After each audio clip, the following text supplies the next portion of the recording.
Hello people, very very good evening. Check करें भाई जल्दी से। Are we guys live? क्या हम लोग यूट्यूब पे लाइव हैं? पहले यूट्यूब को कंफर्म करें, उसके बाद हम लोग जो है क्लास को ऐप में भी शुरू करेंगे पैरेलली।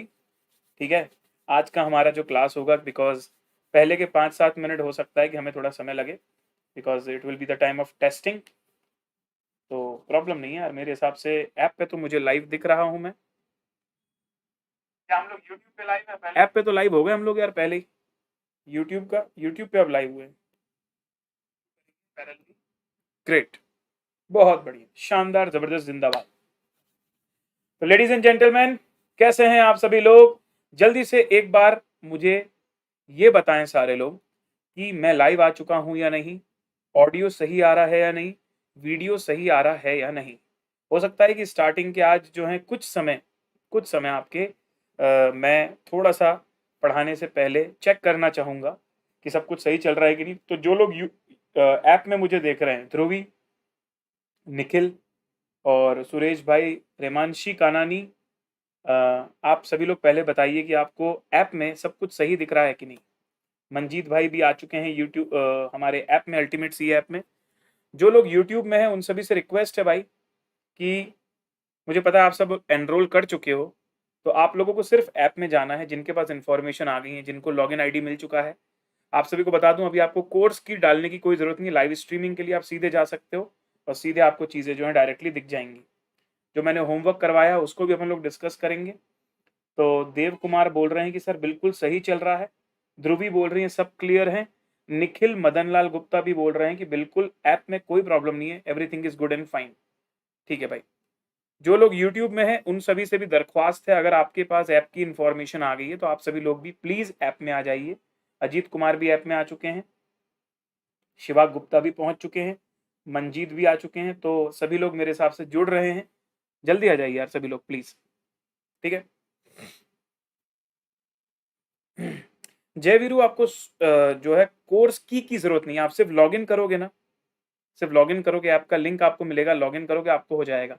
अगर आपको अभी तक नहीं मिला है डिटेल्स, एक बार ईमेल चेक कर लो। उसके बाद भी प्रॉब्लम आती है तो टेक्निकल टीम्स के हमने जो नंबर दिए हैं उन नंबर्स पर आप कॉल करके पूछ लो, आपको डिटेल्स मिल जाएंगी भाई। ठीक है, कोई प्रॉब्लम नहीं होनी चाहिए सच। ठीक है।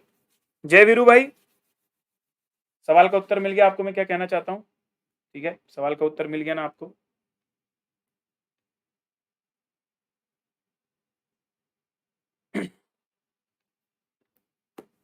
ठीक है जी, नो प्रॉब्लम एट ऑल। जबरदस्त भाई, कोई दिक्कत नहीं है। तो मुझे लगता है कि हमें पढ़ाई शुरू करनी चाहिए। अब पढ़ाई शुरू करने से पहले आप सभी का एक बार वेलकम करना जरूरी है। तो I welcome you all to CA intermediate में 2024 Vishwas batch. Thanks for trusting us. ये विश्वास जो आपने हम पर दिखाया है ना, हम आपको प्रॉमिस करते हैं कि हमारी तरफ से जो हो सकता है बिल्कुल बेस्ट देंगे, और मे 24 सीए इंटरमीडिएट में हम मिलकर बहुत बढ़िया नंबर्स के साथ क्रैक करेंगे बोथ ग्रुप। सवाल ही नहीं उठता सर। तो कॉस्टिंग सब्जेक्ट है, ग्रुप 2 का पहला पेपर, पेपर नंबर 4। और आज हम लोग इसके लेक्चर 5 में पहुंच चुके हैं। जिनको नहीं पता उनको बता दूं, जो लोग डेमो लेक्चर देख रहे हैं उनको ये बता दूं भाई कि आ, हमने इनिशियल कुछ क्लासेस वो जो है डेमो लेक्चर्स रखी थी यूट्यूब में। तो 15 सितंबर इज द डेट, मतलब जो इसके बाद अगली क्लास होगी वो सिर्फ ऐप पर होने वाली है। तो ये यूट्यूब की लास्ट क्लास है। कल भी सारी क्लासेस यूट्यूब पर होंगी, लेकिन कल मेरा क्लास होता नहीं है, इसलिए परसों से हम पूरी तरह कट ऑफ ऐप में शिफ्ट हो रहे हैं। ठीक है। अब मेरे आपको बता दूं, जो बच्चे लाइव स्ट्रीमिंग देखने वाले हैं ऐप में, उन सभी बच्चों को क्रेडेंशियल्स मिल गए हैं या मिल जाएंगे बहुत जल्दी, या उनके पास कॉल्स भी आ रहे हैं। आपको ऐप डाउनलोड करना है, ऐप की लिंक आपको मिलेगी और आपको ईमेल आईडी पासवर्ड डालना है। आपको आपका बैच असाइन हो जाएगा और जब जब टीचर्स लाइव आएंगे आपकी लाइव स्ट्रीमिंग चालू हो जाएगी। दूसरी बात, जो बच्चे गूगल ड्राइव का ऑप्शन ले रहे हैं, तो पहले के लेक्चर्स तो बैकअप डले हुए हैं यूट्यूब में, वहीं से देख सकते हो। लेकिन उसके आगे के लेक्चर्स, मतलब 15 सितंबर ऑनवर्ड्स वाले लेक्चर, जैसे जैसे लेक्चर खत्म होगा ना, उसके 2 घंटे में तुमको वो वहां पर जो है तुम्हारे कोर्स में दिखने लगेगा। तो जो लोग गूगल ड्राइव में हैं या जो लोग लाइव स्ट्रीमिंग में बैकअप वाले हैं उनको सीरियल की मिलेगी। तो लाइव स्ट्रीमिंग देखने के लिए कोर्स की जरूरत नहीं है, लेकिन बैकअप देखने के लिए कोर्स की भी जरूरत पड़ेगी। ठीक है। तो अभी जो लोग लाइव स्ट्रीमिंग में है, अभी कोर्स की चिंता मत करो। लेकिन जैसे ही बैकअप शुरू होगा 15 तारीख से, तो कोर्स की भी आपको, मतलब जैसे यूट्यूब पे बंद होगा वैसे कोर्स की भी सबको ईमेल पर आने लगेंगी। ठीक है। बस आपकी पढ़ाई नहीं रुकनी चाहिए, ये श्योर है। चलेगा। जैसे देव कुमार व्यास अभी क्लास में है, अभी क्लास को देख रहे हैं, फिर भी बोल रहे सीरियल की दे दो, सीरियल की दे दो। उन्होंने मेरा सवाल नहीं समझा मैं क्या बोल रहा हूँ। जब यूट्यूब पे बंद होंगी क्लासेस तो जो बैकअप क्लास है वो आपको सीरियल की के थ्रू मिलेगा। तो उसके लिए थोड़ा रुक जाओ, क्योंकि अभी तुम बैकअप थोड़ी देख रहे हो, अभी तो तुम लाइव देख रहे हो ना। तो अभी यहीं पर फोकस करो। सर मेरी अभी लाइव क्लास छूट गई, तो अभी तो यूट्यूब पर भी लाइव है, अभी बैकअप की टेंशन नहीं। जब यूट्यूब पर बंद हो जाएगा वहां से फिर बैकअप तुम्हारे लिए इंपॉर्टेंट होगा ना, तो वो बैकअप का डिटेल्स भी तुम लोगों को ईमेल पर आएगा। क्या अब मेरी बात क्लियर है सभी लोगों को? चलो अब मैं यहाँ पर देख लेता हूँ भाई क्या डाउट है, क्या समस्या आप लोगों को। बुक्स जो हैं भाई बहुत जल्दी डिस्पैच होने वाली हैं। जिन लोगों ने पूरा फीस पे कर दिया उन लोगों को बुक्स डिस्पैच हो जाएंगी। वॉल्यूम 1 तो डिस्पैच हो जाएगा, रेडी है, बन चुका है, कवर पेज सब कुछ रेडी है, बस 1-2 दिन में डिस्पैच होना है। ठीक है, चलेगा। बेटा वैभव भाई मैंने वो कर दिया यार, और मेरे हिसाब से बढ़िया क्वालिटी आ रही। मेरे पास भी स्टूडेंट का एक लॉगिन आईडी है और मैं वहां से देख रहा हूँ। बुक्स जो है भाई बहुत कोई प्रॉब्लम नहीं आ रही, मैं आपको दिखा सकता हूँ, सुपर क्वालिटी आ रही है। ठीक है, तो आप ना, आपका नॉलेज बहुत अच्छा है, बट आई थिंक यहाँ पर अभी रिक्वायर्ड नहीं है। ठीक है, अभी आप पढ़ने में ध्यान दीजिए। ओके, चलेगा सर। हाँ, तो जिन लोगों को लाइव स्ट्रीमिंग में देखना है उनको सिर्फ लॉगिन करके लाइव स्ट्रीम के टाइम पे जाना है।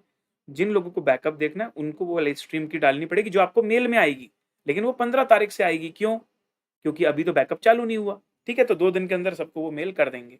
जो लोग यूट्यूब में हैं उनके कमेंट्स पढ़ लेता हूँ। मंजीत हैं, नेहा हैं, वंदना हैं, भीमा शंकर हैं, वैभव हैं, और जय वीरू को तो मैंने जवाब दे दिया है। जी सर, पर मैंने उन्हें कॉल किया था तो उन्होंने बोला कि पीछे से ग्लिच है और उन्हें भी नहीं पता कितना टाइम लगेगा। चिंता मत करो उसकी, मैं अभी बता रहा हूँ, ये लेटेस्ट इन्फॉर्मेशन है। अभी मेरी टेक्निकल टीम के साथ डिस्कशन हुआ है, उसके बाद का लेटेस्ट इन्फॉर्मेशन दे रहा हूँ मैं। जय वीरू, ठीक है। सूरज जी राधे राधे। और जय वीरू तुम टेंशन लेना बंद करो यार, अभी की क्लास अटेंड करो बढ़िया तरीके से, एकदम शिद्दत से। किसी का ये हो रहा है क्या कि क्लास ही नहीं देख पा रहा है, उसका टाइम वेस्ट हो रहा है ना, उसके लेक्चर छूट गए, ऐसा किसी के साथ नहीं हो रहा ना। जब एप्लीकेशन पूरी तरह सॉर्ट आउट हो जाएगा तभी यूट्यूब पर बंद करेंगे। तो किसी की पढ़ाई नहीं रुक रही है ना, तब तक मैं आप लोगों से भी कोऑपरेशन एक्सपेक्ट कर रहा हूँ। Done everyone? चलेगा सर, नो प्रॉब्लम। पर ये बता दूं सबको कि हमें पूरी एक्सपेक्टेशन है कि कल तक सब कुछ सॉर्ट आउट हो जाएगा। तो 15 से अब हम लोग ऐप में पूरी तरह शिफ्ट हो रहे हैं, यूट्यूब पर क्लास नहीं होंगी। ठीक है जी, चल ठीक है भाई सूरज, ओके। गुड इवनिंग जय भारत प्रजापति, आयुष ठाकुर, सबको very good evening. Mobile app का इंटरफेस ज़्यादा बढ़िया है एज कम्पेयर टू विंडोज़। ठीक है भाई, कोई बात नहीं। ठीक है, तो अब ना मैं शुरू करने जा रहा हूँ। सबको मतलब जो लोग अब ऐप में नहीं आ रहे हैं, अभी यूट्यूब से देख रहे हैं, डेमो देख रहे हैं, यूट्यूब पे देखो। पर जिनको ऐप का लॉगिन पासवर्ड मिल गया है, आप लोगों से रिक्वेस्ट है कि अभी ऐप को चेक कर लो, अभी तुम्हारे इश्यूज देख लो। फिर बाद में तुम जब पूरी तरह हम ऐप में शिफ्ट हो जाएंगे तब फिर कैसे ऑप्शन रहेगा तुम्हारे पास। इसलिए अभी अपनी प्रॉब्लम सारी सॉर्ट आउट कर लो आज और कल में। ठीक है, चलेगा सर, नो प्रॉब्लम।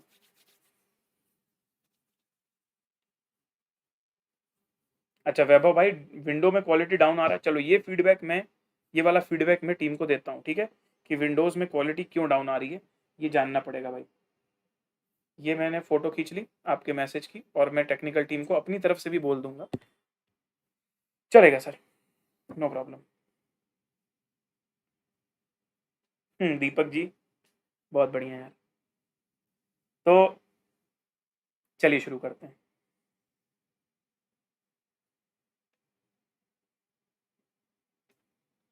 तो मेरा नाम है Pranav, I am first attempt chartered accountant with 6+ years of experience after C educator by passion by choice. दिल से रे, दिल से रे, दिल से रे। फाउंडेशन लेवल पर आपको पढ़ाता हूँ मैं सैलरी स्टैट्स, इंटरमीडिएट लेवल पर आपको पढ़ाता हूँ कॉस्ट एंड मैनेजमेंट अकाउंटिंग। ये है विश्वास बैच कॉस्टिंग का लेक्चर नंबर 5, जहां पर हम लोगों ने टॉपिक शुरू कर दिया है सर, कौन सा? मटेरियल कॉस्टिंग का सेकंड पार्ट। तो मटेरियल कॉस्टिंग का पहला लेक्चर हुआ, आई होप आप लोगों को बहुत पसंद आया होगा। अगर आप हमारे साथ रिसेंटली जुड़े हैं, आपको नहीं पता, तो मैं आपको बता दूं, ultimateca.com में जाके 30 सितंबर तक आप सिर्फ 101 रुपीज़ में हमारे कोर्स को पूरी तरह ऐप में एक्सेस कर सकते हो, और उसके बाद आपको बैलेंस फीस पे करनी होगी। तो अगर आपके दूसरे अकेडमी से रिफंड्स पेंडिंग है, तब तक आप जल्दी से सॉर्ट आउट करवा लीजिए, सो दैट आपकी पढ़ाई जो है वेस्ट ना हो। ठीक है जी। नोट्स की बात करूं तो हार्ड कॉपी नोट्स आपको प्रोवाइड होंगे जैसे आपका फीस पेमेंट पूरा हो जाएगा। और जो फर्स्ट चैप्टर हमारा चल रहा है मटेरियल, उसकी पीडीएफ मैंने ऑलरेडी अवेलेबल करवा दी है, तो आप वहां से डाउनलोड कर सकते हो, ठीक है। Link in description, link in the live chat is provided to everyone here. तो मैं हूं तैयार, अगर आप लोग भी हैं तैयार तो जो लोग YouTube में हैं भाई वो भी कंफर्म करें, जो लोग ऐप में हैं वो लोग भी जल्दी से कंफर्म करें। I will start the session in the count of 10। So 10, 9, 8, 7, 6, 5, 4, 3, 2, 1 and 0 0। चलिए सर शुरू करते हैं। Let's begin, let's begin. Yes,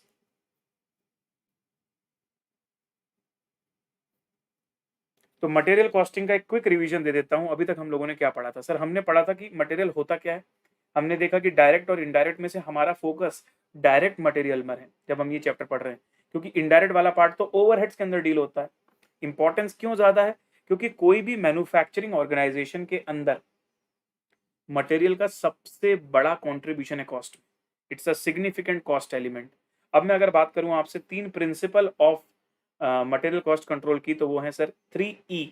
economy in procurement, खरीदना सस्ता है तुमको सोच समझ के। हैंडल और प्रोसेस जब तुम कर रहे हो मटेरियल को तो वो एफिशिएंट वे में होना चाहिए, और जो तुम आउटपुट निकाल रहे हो वो अच्छी क्वालिटी का निकालना चाहिए ताकि रीवर्क ना करना पड़े, डिफेक्टिव ना निकले, इफेक्टिवनेस होनी चाहिए तुम्हारे डिजायर्ड आउटपुट में। अगली बात अगर मैं करूं आपसे तो it is valuation of material receipts. क्या है वो? Valuation of material receipts. क्या मतलब होता है इसका? जब हम मटेरियल परचेज करते हैं, प्रोक्योर करते हैं, तो क्या होता है ना सर, बहुत सारे खर्चे होते हैं। जब आप खरीद के ला रहे हो तो परचेज वैल्यू तो है, पर उसके साथ साथ डिस्काउंट मिल रहा है, सब्सिडी मिल रही है, टैक्सेस लग रहे हैं, जीएसटी लग रहा है, कैश डिस्काउंट भी मिल सकता है। तो कौन सी चीज को मैं कंसीडर करूं, कौन सी चीज को कंसीडर ना करूं, कौन से डिस्काउंट्स को माइनस करूं, कौन से डिस्काउंट्स को माइनस ना करूं, कंटेनर की कॉस्ट को लूं चाहे ना लूं, अगर शॉर्टेज नॉर्मल है तो उसका क्या ट्रीटमेंट करूं, शॉर्टेज अब नॉर्मल है तो उसका क्या ट्रीटमेंट करूं, ये सारी चीजें आपने मटेरियल रिसीट्स में मेरे साथ पढ़ी। अब सुनो, ट्रेड डिस्काउंट सर बिल्कुल माइनस होगा, सबको मिलता है। क्वांटिटी डिस्काउंट क्योंकि आपने ज्यादा क्वांटिटी ली इसलिए आपको मिला है, वो भी नॉर्मल है।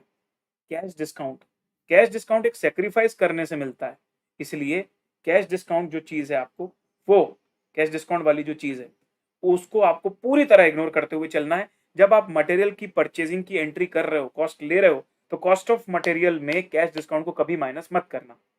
सब्सिडी ग्रांट इंसेंटिव को माइनस करोगे। अगर खरीदते समय कुछ टैक्स देते हुए आ रहे हो, road tax, entry tax, toll tax, वो भी ऐड होगा क्योंकि भाई तुमने पे किया है, बायर ने पे किया है। जीएसटी इंपॉर्टेंट पॉइंट है इसके अंदर। जीएसटी पॉइंट के अंदर मैंने बताया था, अगर क्रेडिट अवेलेबल है तो तुमको तो वो खर्चा खर्चा है ही नहीं, क्योंकि वो तो बाद में सेट ऑफ हो जाएगा, तो it is excluded from the cost of purchase. लेकिन अगर मान लो तुम अनरजिस्टर्ड डीलर हो और तुमको जीएसटी का क्रेडिट मिलता ही नहीं है, तो जब तुम कॉस्ट ऑफ मटेरियल निकालोगे तो तुम उसको ऐड करोगे। अगला एग्जाम्पल नंबर 1 की बात करते हैं सर। एग्जाम्पल नंबर 1 में हम लोगों ने देखा था कि कैसे हमने जीएसटी को भी इग्नोर किया था, कैसे हमने कैश डिस्काउंट को भी इग्नोर किया था, और 4,90,000 रुपीज हमारा सही आंसर आया था। इसके बाद मैं आगे बढ़ा था आपके साथ पेनल्टी और चार्जेस के केस में, जहां मैंने डीमरेज का एग्जाम्पल आपको सिखाया था कि हम पोर्ट में सामान बुलवा लिए, अब वो डिले हो रहा है अनलोड करवाने में, उसकी पेनल्टी लग गई। तो पेनल्टी नेचर के कोई भी खर्चे हैं, बताइए क्या करना है मुझे, जल्दी आंसर दें सर। पेनल्टी नेचर के अगर कोई भी खर्चे हैं तो हम लोगों को उसको एबनॉर्मल मानते हुए सीधे पीएनएल में डालना है, मटेरियल की कॉस्ट में नहीं जोड़ना है। इंश्योरेंस करवाना जरूरी है, नॉर्मल है। कमीशन ब्रोकरेज जरूरी है भाई, उसके बिना तुम खरीदी नहीं कर पाओगे, नॉर्मल है, ऐड करो। भाड़ा, फ्रेट इनवर्ट्स दे के आ रहे हो, ऐड करना पड़ेगा। कंटेनर में अगर नॉन रिटर्नेबल है कंटेनर तो पूरा पैसा खर्च हो गया, ऐड कर दो। अगर रिटर्नेबल कंटेनर है तो फिर ये देखो रिफंड कितना मिल रहा है, पूरा रिफंड मिल रहा है तो कॉस्ट में कुछ भी मत लो। पार्शियल रिफंड मिल रहा है तो जितना शॉर्टफॉल है, जितना रिफंड नहीं मिल रहा है उतने को ऐड कर लो। समझ गए मेरी बात को? ठीक है, चलिए अब सुनो। और क्या भाई, मैं देख लेता हूँ यहाँ पर कि बच्चे मेरे को और क्या फीडबैक दे रहे हैं। सिद्धार्थ अग्रवाल बोल रहे हैं वॉइस थोड़ा इंक्रीज कर लो, मैं एक बार चेक करता हूँ। रिफंड मिल रहा है तो कॉस्ट में कुछ भी मत, पार्शियल रिफंड मिल रहा है तो वॉइस तो यार मेरे को लगता है यूट्यूब में और ऐप में दोनों में बराबर आ रही है, मेरे को ऐड कर लो। समझ गए मेरी बात? हाँ, दोनों में बराबर आ रही है, फुल है। और बढ़ा दूंगा कल से, मेरे हिसाब से और ज्यादा करूंगा तो फटेगी, इसलिए मैं नहीं बढ़ा रहा था। रिया पांडे बोल रहे सर जीएसटी वाले क्रेडिट अवेलेबिलिटी समझ नहीं आया सर, एग्जांपल से समझा दो प्लीज। ठीक है, आज एक और एग्जांपल हम करेंगे ना, उसमें समझा दूंगा, उसमें भी जीएसटी आने वाला है। सर पॉज करने पर थंबनेल आ जाता है, लिखने में दिक्कत होती है। अच्छा, चलो ये वाला आपने अच्छा पॉइंट बोला, इसको भी मैं फोटो खींच लेता हूँ, इसके बारे में भी मैं टेक्निकल टीम को बता देता हूँ। Thank you so much guys यार, आप लोग जो फीडबैक दे रहे हो ना, कुछ चीज़ें ऐसी होती है भाई जो क्लास करते समय ही पता चलती है। तो आज के क्लास में थोड़ा सा डिस्टर्बेंस आएगा बेटा, but that is for you only, कि मैं टेक्निकल टीम को वो फीडबैक दे पाऊँ, है ना, इसलिए मैं ये चीज़ कर रहा हूँ भाई। चलो, एग्जाम्पल 2 भी हमने कर लिया था। फिर मैंने आपको आखिर में शॉर्टेज बहुत अच्छे से समझाया था, तो पेट्रोल पंप वाला एग्जाम्पल था जिसमें बहुत शिद्दत से हमने इस बात को समझा। दो टाइप की शॉर्टेज है सर, एक है नॉर्मल शॉर्टेज, एक एबनॉर्मल। नॉर्मल शॉर्टेज का मतलब तुम्हें पता है because of some unavoidable conditions, वो एक्सटर्नल एनवायरनमेंट की भी हो सकती है, नेचर की भी हो सकती है, जैसे इवोपोरेशन। तुम पेट्रोल का टैंकर बुलवा रहे हो, तुमको पता है कि 4% पेट्रोल तो उड़ जाएगा, इवोपरेट हो जाएगा, ठीक है। तो इस चीज को हम क्या बोलेंगे बताइए? तो सर इस चीज को हम बोलेंगे नॉर्मल शॉर्टेज। अब नॉर्मल शॉर्टेज का ट्रीटमेंट क्या है? सर जितना भी नॉर्मल शॉर्टेज का कॉस्ट है, the cost of the normal shortage, क्या करते हैं उसके साथ हम, उसको हम बाकी जो गुड यूनिट्स होती हैं बची हुई उसमें बांट देते हैं। याद आ रहा है? जो कॉस्ट तुम्हारी 72 रुपीज पर यूनिट आ रही थी, नॉर्मल लॉस की जो 800 यूनिट्स थी, उसका जो टोटल कॉस्ट आ रहा है वो तुम्हारी रिमेनिंग यूनिट्स में बढ़ चुका था 19200 यूनिट्स में, और जो तुम्हारी कॉस्ट थी वो 72 से 75 हो गई थी।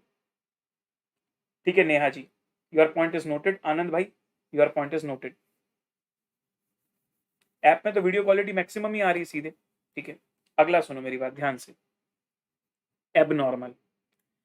जो तुम्हारा कॉस्ट होता है एबनॉर्मल वाला, मतलब मान लो ज्यादा शॉर्टेज होगी, जितना सोचे थे उससे ज्यादा शॉर्टेज, मुझे बताइए क्या एबनॉर्मल शॉर्टेज की कॉस्ट बाकी लोग आपस में बांटते हैं या मना कर देते हैं?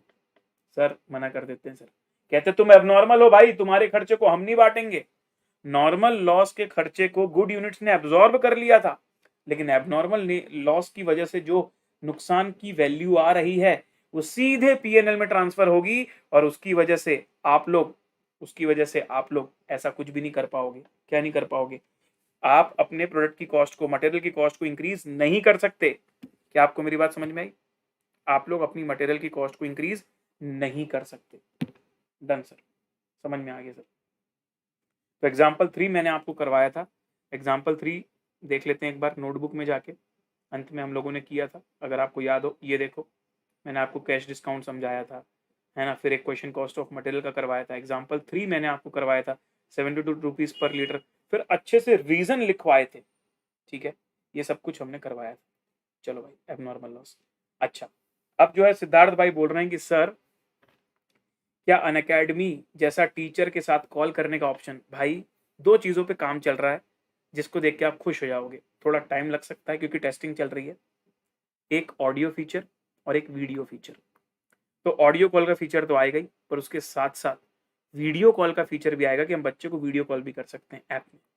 लेकिन थोड़ा आप लोगों से बस ये एक्सपेक्ट कर रहा हूँ, मैं ये नहीं चाहता कि इतनी हैफेजार्ड तरीके से हम उसको ऐप में ले आएं कि नॉर्मल क्लास भी डिस्टर्ब हो जाए। तो उसकी टेस्टिंग जब तक चल रही है तब तक आप लोगों से सहयोग एक्सपेक्टेड है। अभी बस आप ये इंश्योर कर लो कि आपकी क्लास तो नहीं अटक रही है, आपको पढ़ाई में कोई प्रॉब्लम तो नहीं हो रही है। फिर धीरे धीरे हम फीचर्स ऐड ऑन कर रहे हैं, ठीक है। आपको भी पता है बहुत इंस्टेंटली हम लोगों ने नया सेटअप किया सब कुछ, और धीरे धीरे उसको इम्प्रूव कर रहे थे। तो बिल्कुल उस पर काम चल रहा है और बिल्कुल आ जाएगा वो, ये भी बता देता हूँ मैं तुमको, ठीक है। फॉरवर्ड बैकवर्ड चल रहा है भाई, ऐप में तो चल रहा है, मैं ऐसा देख पा रहा हूँ। आपको दिखाता हूँ, ये देखो, ये जैसे अभी लाइव चल रहा है, ठीक है। ये जैसे लाइव चल रही है क्लास, ये लाइव चल रही है, ठीक है। नया सेटअप किया सब, इसको यहाँ से पीछे करता हूँ तो पीछे का भी आ रहा है, ये देखो स्टार्टिंग का भी आ गया, डिस्काउंट को भी इग्नोर किया, ठीक है। तो मेरे हिसाब से फॉरवर्ड बैकवर्ड का ऑप्शन है, लेकिन अगर फिर भी आपको नहीं आ रहा है तो बताइएगा भाई क्यों नहीं आ रहा है, आई डोंट नो, है ना। तो जो एक्चुअल में प्रॉब्लम्स है उसको मैं नोट कर रहा हूँ, उस पर काम भी करवाऊंगा, लेकिन जो प्रॉब्लम ही नहीं है उसको भी आप प्रॉब्लम बोलोगे तो अच्छी बात नहीं है ना भाई। तो आपको डीपीक्यू क्या मिला था बताइए?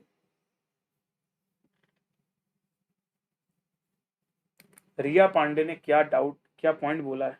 वॉल्यूम को इंक्रीज डिक्रीज नहीं कर पा रहे हो, बताओ यार। वॉल्यूम को इंक्रीज डिक्रीज नहीं कर पा रहे, अच्छा। ये वॉल्यूम इंक्रीज, ये वॉल्यूम डिक्रीज, ये तो मोबाइल में ही ऑप्शन होता है, इसको ऐप में ऑप्शन देने की क्या जरूरत है भाई? वॉल्यूम को इंक्रीज और डिक्रीज जो करना है भाई, वॉल्यूम को इंक्रीज और डिक्रीज जो करना है वो तो ऐप में, मतलब मोबाइल में ही होता है ना फीचर। लैपटॉप में देख रहे हो तो लैपटॉप में भी वॉल्यूम कम ज्यादा होता है, ये भी कोई बात हुई क्या यार? अरे लैपटॉप में वॉल्यूम कम हो जाता है, वॉल्यूम की अलग बटन होती है, ऐप में उसकी जरूरत नहीं है भाई। गजब कर दिया तुम लोग यार।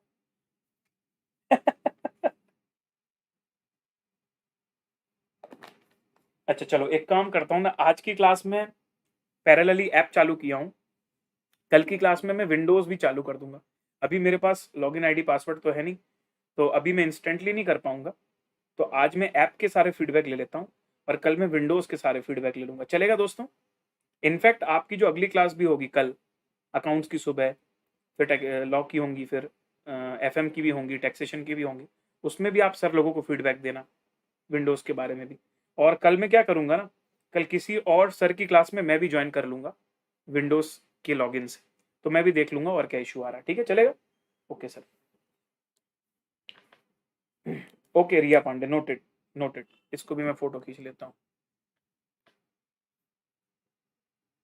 And I am really sorry, अभी जो इंटरप्शन आ रहा है ये टेम्पररी चीज़ है भाई, मुझे बिल्कुल मन नहीं होता भाई, ऐसे क्लास में डिस्टर्बेंस आता है, बिल्कुल अच्छा नहीं लगता है, लेकिन अभी मैं कुछ कर नहीं सकता उसके लिए। अभी मैं बस ये चाहता हूँ कि यार धीरे धीरे चीज़ें सॉर्ट आउट हो जाएं और बाकी सब कुछ बढ़िया रहे। तो अब मैं पढ़ाई चालू कर रहा हूँ, ठीक है? तो सेकेंड लेक्चर में, मतलब मटेरियल कॉस्ट के फर्स्ट लेक्चर में, या हमारा लेक्चर नंबर 4 की बात करूँ अगर मैं, तो मैंने डीपीक्यू आप लोगों को दिया था क्वेश्चन 3। तो डीपीक्यू क्वेश्चन 3 आप लोगों ने ट्राई किया होगा, तो चलिए क्वेश्चन नंबर 3 को हम लोग जो है क्लास में करने की कोशिश करते हैं। उसके बाद आप मुझे बताना कि क्या आपको क्वेश्चन 3 अच्छे से समझ में आया कि नहीं। Are we ready for the homework? पढ़ाई कर लें अब हम लोग। ऐप के बारे में तो बात बहुत सारी कर ली मैंने, आप लोगों के जो कमेंट्स हैं वो मैंने नोट कर ली, उस पर हम वर्क भी करवाना चालू करते हैं। अब हम पढ़ाई कर लेते हैं, ठीक है? पढ़ाई तो कर पा रहे हो मेरे हिसाब से, स्क्रीन भी सबको दिख रही है, ऑडियो भी आ रहा है और मुझे भी देख पा रहे हो। मैं तो नहीं दिखूं तो भी चलेगा, बस मेरी आवाज आनी चाहिए और मैं जो लिख रहा हूँ वो तुमको दिखना चाहिए, दैट इज मोर इम्पोर्टेंट। ठीक है, चलो सर। तो at what price per unit would be part number A32 B entered in the stores ledger if the following invoice was received from the supplier? Supplier मतलब जिससे मैंने goods खरीदा, उसने मेरे को ना एक मटेरियल भेजा है, उस मटेरियल का नाम है पार्ट नंबर A32। उस मटेरियल का नाम है पार्ट नंबर A32। और जब उसने मेरे को ये भेजा ना, तो साथ में इनवॉइस भेजा है, ये इनवॉइस है, इनवॉइस बिल मतलब वो भेजा है। अब बिल को देख के तुम मुझे बताओगे दोस्त, बिल तो अपने सामने, बिल को देख के तुम मुझे बताओगे कि अपने को कितने रुपए का मटेरियल कॉस्ट पर यूनिट आ रहा है। तो वही तुमसे पूछ रहा है, what should be the price per unit, जो कि आप स्टोर लेजर में डालने वाले हो। क्या आप सभी लोगों को मैंने बताया था कि स्टोर लेजर्स के अंदर, स्टोर लेजर्स के अंदर हम लोग एक तरफ क्वांटिटी लिखते हैं और एक तरफ रेट लिखते हैं और यहाँ पर अमाउंट लिखते हैं। तो वहां पर क्या रेट आप लिखोगे ये आपसे पूछा जा रहा है। मतलब मटेरियल कॉस्ट निकालो और नंबर ऑफ यूनिट से डिवाइड करो, तो तुमको कॉस्ट पर यूनिट पता चल जाएगा। एक एक करके आइटम पढ़ता हूँ सर। 200 यूनिट्स लिए थे मैंने 5 रुपए के रेट से 1000, 20% का तो मुझे सीधे फ्लैट डिस्काउंट मिल गया भाई, 200 रुपये। ठीक है, तो 800 रुपये का नेट हो गया। जीएसटी है 12%, मतलब 96। तो 800 रुपीज़ में 12% चेक कर लेता हूँ कि सही कैलकुलेट किया है इनवॉइस में, सही कैलकुलेट किया है। पैकिंग चार्जेस दिया है और लिखा हुआ है नॉन रिटर्नेबल, ओहो हो, फिर तो हमारा खर्चा लग गया यार 50 रुपीज़। तो 946 रुपीज़ का बिल आया है। अब मैं कितने रुपए की मटेरियल कॉस्ट पर यूनिट मानूंगा? पॉइंट नंबर 1 में लिखा है कि 2% का कैश डिस्काउंट भी मुझे दिया जा रहा है अगर मैं पेमेंट 30 डेज में कर रहा हूँ। और सेकंड पॉइंट पे लिखा है कि जीएसटी का क्रेडिट लेने के लिए जो डॉक्यूमेंट्स चाहिए वो भी हमारे पास हैं। इनपुट टैक्स क्रेडिट का, इनपुट टैक्स क्रेडिट का अगर आपको क्लेम करना है इनपुट टैक्स क्रेडिट, तो उसके लिए जो डॉक्यूमेंट लगते हैं वो भी आपके पास है, मतलब आप एक रजिस्टर्ड डीलर होगे। चलो सर, तो ये लीजिए, I am coming to question number 3, लिख रहा हूं, आप लोग भी मेरे साथ साथ में भी लिख सकते हैं, समझते भी जाएंगे। ठीक, question number 3, statement of cost of material. Statement of cost of material, सबसे पहले अपन लोग लिख देते हैं भाई यहां से परचेज वैल्यू। सर कुछ ना लिखा हो तो कौन सा डिस्काउंट मानते हैं बेटा? ट्रेड डिस्काउंट मानते हैं। तो purchase value 200 units at the rate of 5, मतलब 1000 रुपीज, लेस ट्रेड डिस्काउंट। सारे पॉइंट डिस्कस करूंगा, ठीक है देव भाई? ट्रेड डिस्काउंट, ट्रेड डिस्काउंट है हमारा 20%, 200।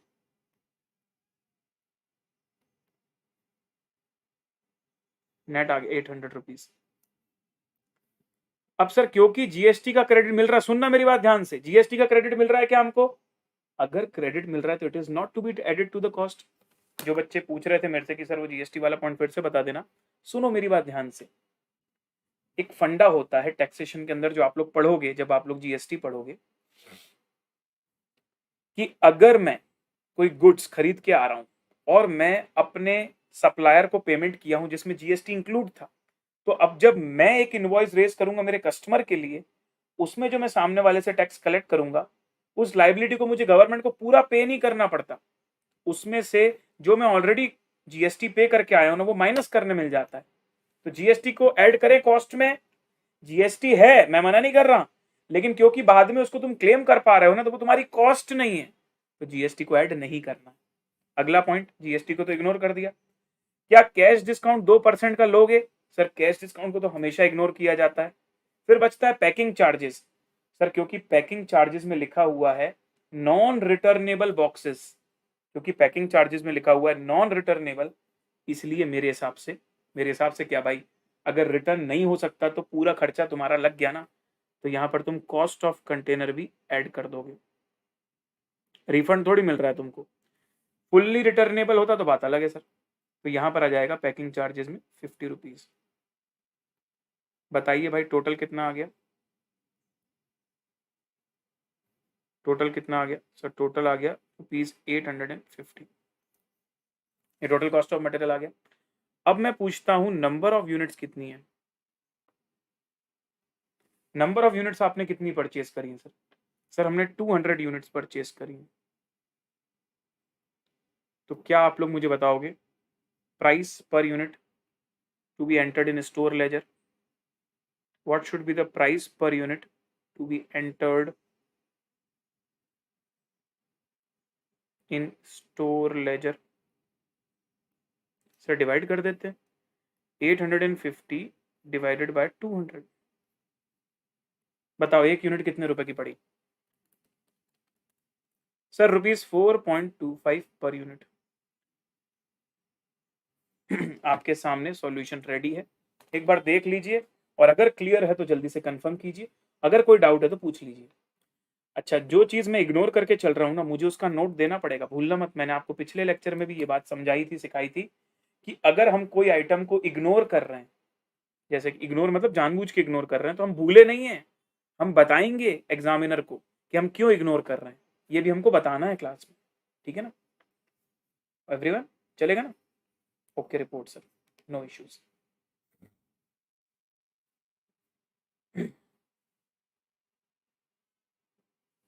यूट्यूब में भी साउंड बढ़ा दो। लो भाई साउंड तुम्हारे सामने ले लेता हूँ मैं, 100% कर देता हूँ। कोई भी साउंड में इश्यू होगा तो उसको बढ़ा देता हूँ। लो, साउंड की परेशानी तो है ही नहीं वैसे, बट ठीक है कर लेते हैं भाई, कोई दिक्कत नहीं। 94 था, लो 100 कर दिया। हेलो हेलो हेलो, ये चांद सा रोशन चेहरा, जुल्फों का रंग सुनहरा, ये झील सी नीली आंखें, कोई राज इनमें गहरा, तारीफ करूं क्या उसकी जिसने तुझे बनाया। चेक कर लो भाई, गाना सुनाने के बाद अगर साउंड क्वालिटी बढ़िया आ रही तो फिर क्या चाहिए जीवन में ब्रो। चलो नोट लिख दें, नोट लिख दो सर।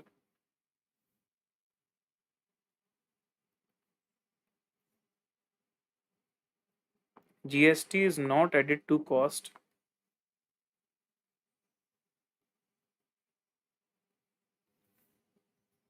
हाँ, जीएसटी का कुछ नहीं बोलेंगे तो यही अज्यूम करेंगे कि क्रेडिट अवेलेबल है, GST not, because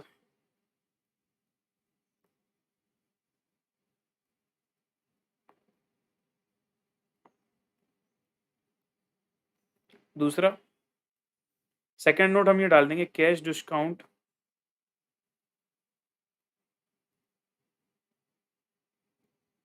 is not to be deducted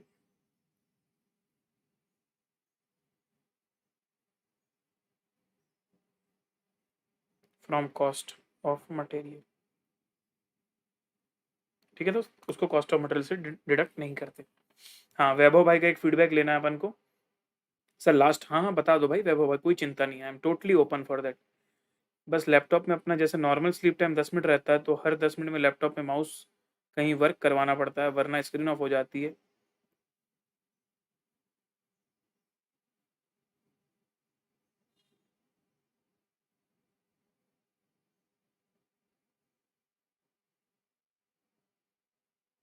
तो वैसा हो रहा है क्या? मतलब आपकी क्लास चल रही है और अगर 10 मिनट तक आपने कुछ टच नहीं किया लैपटॉप में तो बंद हो जा रही है क्या क्लास? मतलब ऑटोमेटिकली स्लीप हो जा रहा है, ऐसा हो रहा है क्या?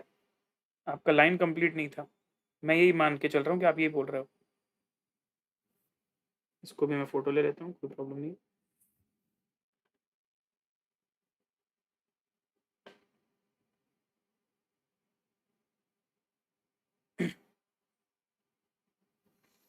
बेटा UAXD ये तो सबको पता ही है, कोई बताने वाली बात है क्या?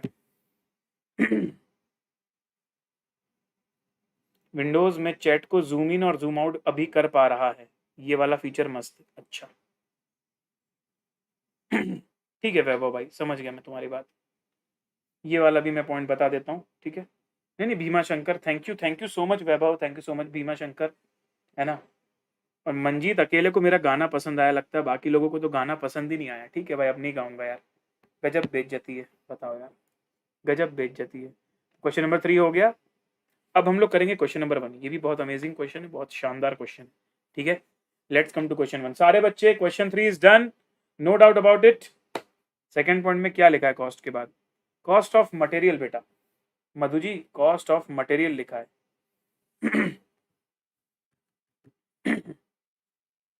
Thank you Prakhar ji, thank you ji. Nikita welcome welcome, ठीक है। चलो अब आ चुके हम लोग प्रश्न क्रमांक 1 में। सारे बच्चे अपने आप को वापस से अटेंटिव मोड में ले आए। ये जो कुछ एप्स डिस्ट्रैक्शंस आ रहे हैं अभी हमारे कि बीच में ऐप के इशू को मैं नोट डाउन कर रहा हूँ, ये सिर्फ टेम्परेरी है ना। लेकिन एक चीज जो परमानेंट रहनी वो है कॉन्सेप्चुअल अंडरस्टैंडिंग। अगर वो है और पेपर में लिख के आए हो और अच्छे नंबर आए हैं तो ऐप में चाहे कुछ दिक्कत आई थी या कुछ था वो सब सब इग्नोर हो जाता है ना। मेन ऑब्जेक्टिव क्या है उसको मत भूलना। Don't forget why you started. Yes everyone, ठीक है सर। तो पूरा फोकस सारे बच्चे क्वेश्चन नंबर 1 में एक बार फिर से। SKD company not registered under GST, important point लग रहा है। Purchase material P from a company which is registered under GST. तो हम निर्माता हैं, हमारा नाम है एसकेडी कंपनी लिमिटेड। हमने मिस्टर पी से नहीं, हमने एक सप्लायर से मटेरियल पी खरीदा। हम अनरजिस्टर्ड हैं लेकिन सामने वाला रजिस्टर्ड है। क्योंकि सामने वाला रजिस्टर्ड है तो वो अपने इनवॉइस में जीएसटी लगाएगा, पर क्योंकि हम अनरजिस्टर्ड हैं तो हमारे को क्रेडिट नहीं मिलेगा। समझते हो कॉमन सेंस? ठीक। The following information is available for the one lot of 1000 units of material purchase. मैंने सप्लायर को बोला था कि भाई साहब आप ना हमको 1000 यूनिट भेज दीजिएगा, 1 लॉट भेजिएगा 1000 यूनिट। मतलब हमने 1000 यूनिट्स ऑर्डर करी थी। ओम तिवारी भाई ये पॉइंट हमने ले लिया, ठीक है। और सारा क्या बोल रही है? मेरा विंडोज में ऐप चलने पर चैट सेक्शन में प्रॉब्लम आ रहा है, chat section left side show हो रहा है, ये भी अपडेट करवा देना। इसको भी फोटो ले लेता हूँ भाई। ठीक है जी, चलो। Okay report.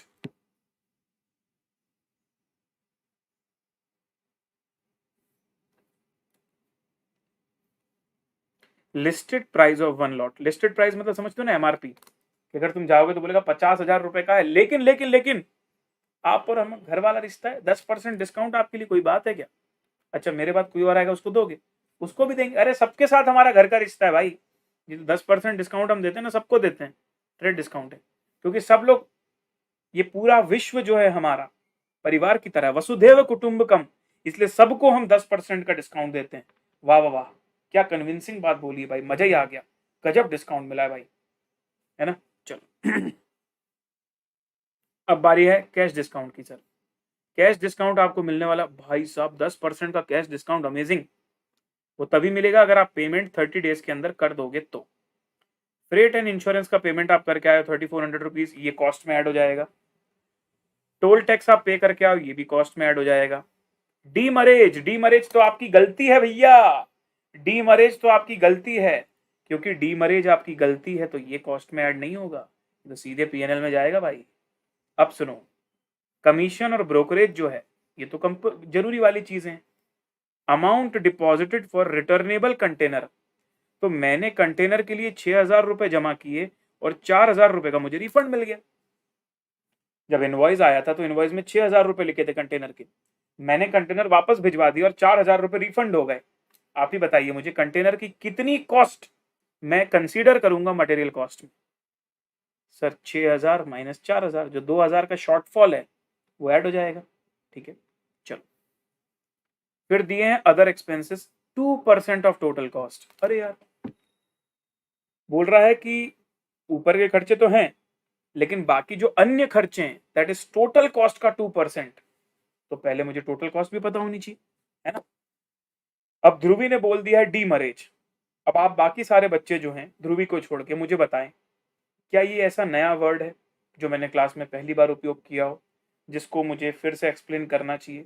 नहीं ना ध्रुवी बेटा, पिछले लेक्चर में मटेरियल जब हमने शुरू किया मैंने बहुत प्यारे से एग्जाम्पल से अच्छे से समझाया था डीमरेज का मतलब क्या है। तो थोड़ी सी उम्मीद रखता हूँ कि इतना तो आप माइंड में रख सकते हैं यार, है ना। कोई बहुत कॉम्प्लिकेटेड चीज़ नहीं थी। अगर मैं पोर्ट में अपना सामान आ चुका है तो मुझे ना वहां से अनलोड करवाना पड़ता है विद इन 2 डेज या विद इन 3 डेज। अगर विद इन 3 डेज में उसको नहीं उठाता ना तो पेनल्टी चार्ज हो जाती है, उसको डीमरेज बोला जाता है, जो कि आप या तो पिछले लेक्चर में पढ़े नहीं हो या तो बहुत जल्दी भूल गए हो। ठीक है, अगला point, 20% of material shortage is due to normal reasons. जो मटेरियल शॉर्टेज हुआ है ना उसका 20% नॉर्मल कारणों से था, ड्यू टू नॉर्मल रीजंस। ठीक है, मतलब नॉर्मल शॉर्टेज है 20%। तो 1,000 यूनिट्स बुलवाओगे तो बताओ कितनी यूनिट्स आएंगी? अगर 1,000 यूनिट्स आप ऑर्डर करोगे तो व्हाट डू यू थिंक? मुझे सर पहले से एक्सपेक्टेड है कि मैं 1,000 यूनिट का लॉट बुलवाता भी हूँ ना तो मेरे फैक्ट्री तक आते आते 20% तो शॉर्टेज हो जाती है, तो 800 यूनिट ही मुझे मिलेंगी। ठीक है,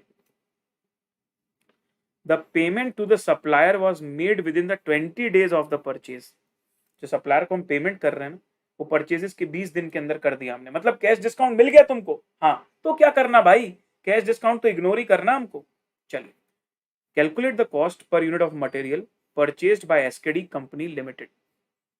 यहां तक आप सभी ने मेरे साथ क्वेश्चन पढ़ा है, साथ मिलकर हम लोग इसको चालू करते हैं लिखना। एक एक पॉइंट को समझते जाएंगे, लिखते जाएंगे और क्लियर करते जाएंगे, और एक बढ़िया सी चीज भी आप मेरे साथ इस क्वेश्चन में सीखने वाले हो। ठीक है, तो let me come to question number 1। अपनी नोटबुक में बिल्कुल फेयर तरीके से, बिल्कुल सुंदर तरीके से आप इस क्वेश्चन को करेंगे मेरे साथ। ठीक है, तो यहां पर भी मैं हेडिंग क्या डालूंगा? हेडिंग डालूंगा statement of cost of material, statement of cost of material, ये मैंने हेडिंग डाली। सबसे पहले सर मैं यहां लिख देता हूं परचेज वैल्यू। परचेज वैल्यू हमारी हो जाएगी सर 50,000 रुपीज का हमने एक लॉट खरीदा था, 50,000। ठीक है, सेकंड कॉलम में 50,000 डाल दी। इसमें मैं लेस करूंगा ट्रेड डिस्काउंट। सर बिल्कुल सही बात है, ट्रेड डिस्काउंट तो माइनस होना ही चाहिए, सवाल ही नहीं उठता। तो that is 10% of listed price, मतलब 5,000। जब ये आपने माइनस किया तो आपके पास क्या आ चुका है? सर अब हमारे पास आ चुका है यहाँ पर नेट वैल्यू विच इज 45,000। अगला पॉइंट आता सर मेरे पास जीएसटी का। क्योंकि आप एक अनरजिस्टर्ड सप्लायर हो तो आपकी तो जीएसटी की आगे जाके लाइबिलिटी नहीं आने वाली, तो कहां से सेट ऑफ करोगे? तो क्रेडिट लेने का तो सवाल ही नहीं है। अगर ये लाइन क्वेश्चन में नहीं भी लिखी होती ना, क्रेडिट नॉट अवेलेबल, सिर्फ इतना ही पढ़ के मैं समझ गया था कि मुझे जीएसटी का क्रेडिट नहीं मिलेगा। फिर से रिपीट करता हूं, अगर क्वेश्चन में यहां पर ये लाइन ना लिखी होती क्रेडिट नॉट अवेलेबल, ये नहीं भी लिखी होती तो भी ऊपर इंफॉर्मेशन दी थी जिससे तुम इंटरप्रिट कर सकते थे कि हाँ क्रेडिट अवेलेबल नहीं है। चलो फिर भी दे दिया तो बहुत अच्छी बात है। तो ये जो 12% जीएसटी तुम पे करोगे ये तुमको बाद में सेट ऑफ करने नहीं मिलने वाला, बाद में इसका इनपुट टैक्स क्रेडिट नहीं मिलने वाला। इस वजह से ये जीएसटी का फिगर तुम्हारा कॉस्ट बन चुका है, ये जीएसटी का फिगर तुम्हारा कॉस्ट बन चुका है। मैं यहाँ लिख देता हूँ जीएसटी। कितना है जीएसटी सर? जीएसटी है 6% मतलब 12%। तो 12% जीएसटी जो हमारा होगा 45,000 का 12% विच इज 5400, ये मैंने ऐड कर दिया। कैश डिस्काउंट को सर बताओ तुम क्या करना है? सर कैश डिस्काउंट को तो आप इग्नोर कर दो पूरी तरह। अब कुछ बच्चे पूछेंगे अभी आपने क्वेश्चन 3 करवाया था, वहां आपने जो है जीएसटी को इग्नोर करा था और अभी ऐड कर दिया। वहां क्रेडिट अवेलेबल था, मतलब मैं फ्यूचर में उसे सेट ऑफ कर सकता था, इसलिए वो मेरी कॉस्ट नहीं थी। यहां मैं फ्यूचर में उसको कहीं से भी सेट ऑफ नहीं कर पाऊंगा, इस वजह से वो मेरी कॉस्ट बन गई है। Keep it like this only यार, वेरी सिंपल टू अंडरस्टैंड। अगला, अब बात करता हूँ फ्रेट एंड इंश्योरेंस की। तो when we talk about freight and insurance, तो सर ऑब्वियसली ये चीज़ तो कंपलसरी है, आपको पे करके आनी ही पड़ेगी, उसके बिना तो आप गुड्स बुलवाओगे नहीं, भाड़ा तो देना पड़ेगा, इंश्योरेंस भी करवाना पड़ेगा। 3400 रुपीज़ आपकी कंपलसरी नॉर्मल चीज़ें जुड़ना है। टोल टैक्स भी आप पे करके आओगे, टोल टैक्स भी हम पे करके आएंगे। टोल टैक्स है सर हमारा 1000 रुपीज़। आप मुझे बताइए डीमरेज का क्या करें? सर डीमरेज तो कोई ऐसी चीज़ है जो आपकी एक लापरवाही का नतीजा है, तो आप उसको एबनॉर्मल मान के पीएनएल में डालोगे। कमीशन एंड ब्रोकरेज 2000 रुपये,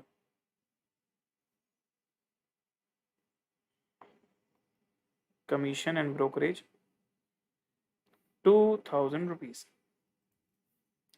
और अमाउंट डिपॉजिटेड टू कंटेनर। अब मैं यहाँ लिखता हूँ कॉस्ट ऑफ कंटेनर। मंजीत बेटा मैंने तुम्हारा डाउट देख लिया, एक बार मुझे कंप्लीट करवाना तो यहाँ तक, फिर मैं उसका आंसर देता हूँ, ठीक है? तो 6000 रुपये मैंने पे किए थे, लेकिन उसमें से 4000 रुपये का रिफंड मिल गया। ये भी अपन ने समझा हुआ है पहले लेक्चर में कि अगर पार्शियली रिफंडेबल है तुम्हारी कंटेनर की कॉस्ट, तो जितना पैसा तुम्हारा लग गया ना वो तुम्हारी कॉस्ट होगी 2000। इसके अलावा सर अदर कॉस्ट है मेरे पास, अदर एक्सपेंसेस, और अदर एक्सपेंसेस मुझे नहीं पता क्योंकि अदर एक्सपेंसेस में ये दिया हुआ है कि it is 2% of total cost.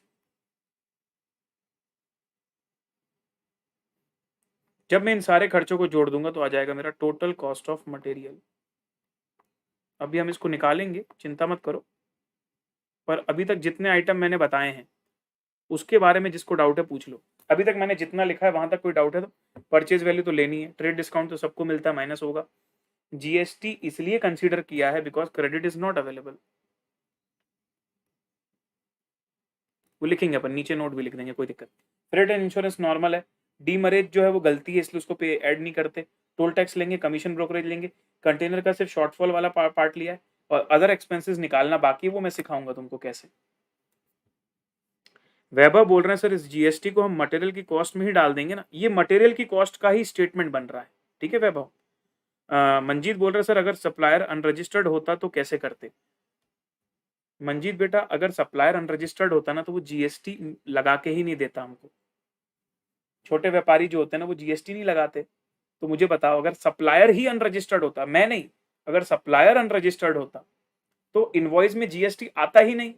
जब वो इनवॉइस में आता ही नहीं तो ऐड और लेस करने का कोई सवाल ही नहीं उठता। ऐड करोगे या इग्नोर करोगे इसका सवाल उठता ही नहीं। क्लियर है मंजीत ये बात? चलो आगे बढ़ते हैं। अब मेरी बात ध्यान से सुनना सारे बच्चे। आपका जो अदर एक्सपेंसेस है वो आपके टोटल कॉस्ट का 2% है। अदर एक्सपेंसेस को छोड़ के जितने भी खर्चे हैं वो आपको पता है, लेकिन अदर एक्सपेंस तो तभी पता चलेगा जब टोटल कॉस्ट पता चलेगा, और टोटल कॉस्ट तभी पता चलेगा जब अदर एक्सपेंस पता चलेगा। मैं तो फंस गया रे भाई, मैं तो फंस गया, कैसे निकालूं? अदर एक्सपेंस मेरे को पता नहीं है, वो तब पता चलेगा जब टोटल कॉस्ट पता चलेगी। टोटल कॉस्ट तब पता चलेगी जब अदर एक्सपेंस पता चलेगा। अरे दोनों एक दूसरे के लिए रुके हुए हैं भाई, मैं कैसे निकालूं सही आंसर? मैं तो फंस गया ना भाई, गंदा वाला। तो एक काम करो। क्या काम करे सर? एक काम करो, मैं बताता हूं क्या।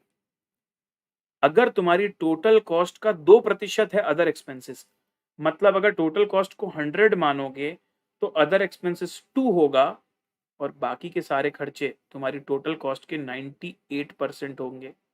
कितने बच्चे इस बात को समझ पा रहे हो? थोड़ा कॉमन सेंस लगाओ। अगर मेरी टोटल कॉस्ट 100 के बराबर है और उसमें से जो 2 है वो अदर एक्सपेंसेस है, तो अदर एक्सपेंसेस के अलावा जो बाकी कॉस्ट हैं वो मेरे टोटल कॉस्ट की 98% है। कितने बच्चे समझ पा रहे हैं इस बात को?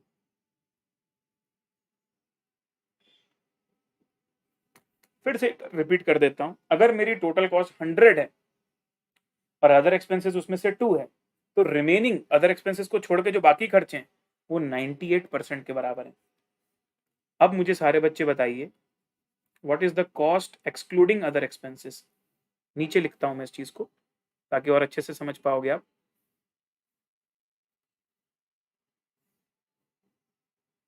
ये हम अलग से लिख रहे हैं ना नीचे, working note number 1, calculation of other expenses.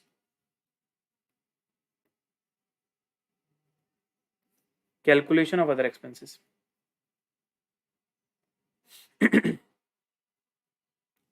other expenses is 2% of total cost, which means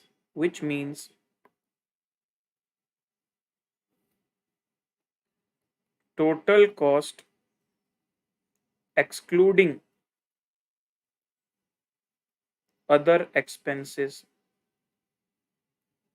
is 98% of total cost। इस लाइन को समझने की कोशिश करो मैं क्या बोल रहा हूं, क्योंकि अन्य खर्चे आपके टोटल कॉस्ट के 2% हैं, तो टोटल कॉस्ट में से अदर एक्सपेंस को एक्सक्लूड करके जो पार्ट आ रहा है ना, वो तुम्हारी टोटल कॉस्ट का 98% है। अब तुम मुझे बताओ, what is the total cost excluding other expense? Sir वो अपन लोग निकाल देते हैं कैलकुलेटर से ऐड करके, उसमें कौन सी बड़ी बात है। ये लो, 45,000, 5,400, 3,400, 1,000, 2,000 और 2,000। सर 58,800 आ रहा है मेरा। तो बताइए फिर अदर एक्सपेंसेस कितना होगा? तो 58,800 rupees is the 98% of total cost. तो what should be the 2% of total cost? समझे यूनिटरी मेथड।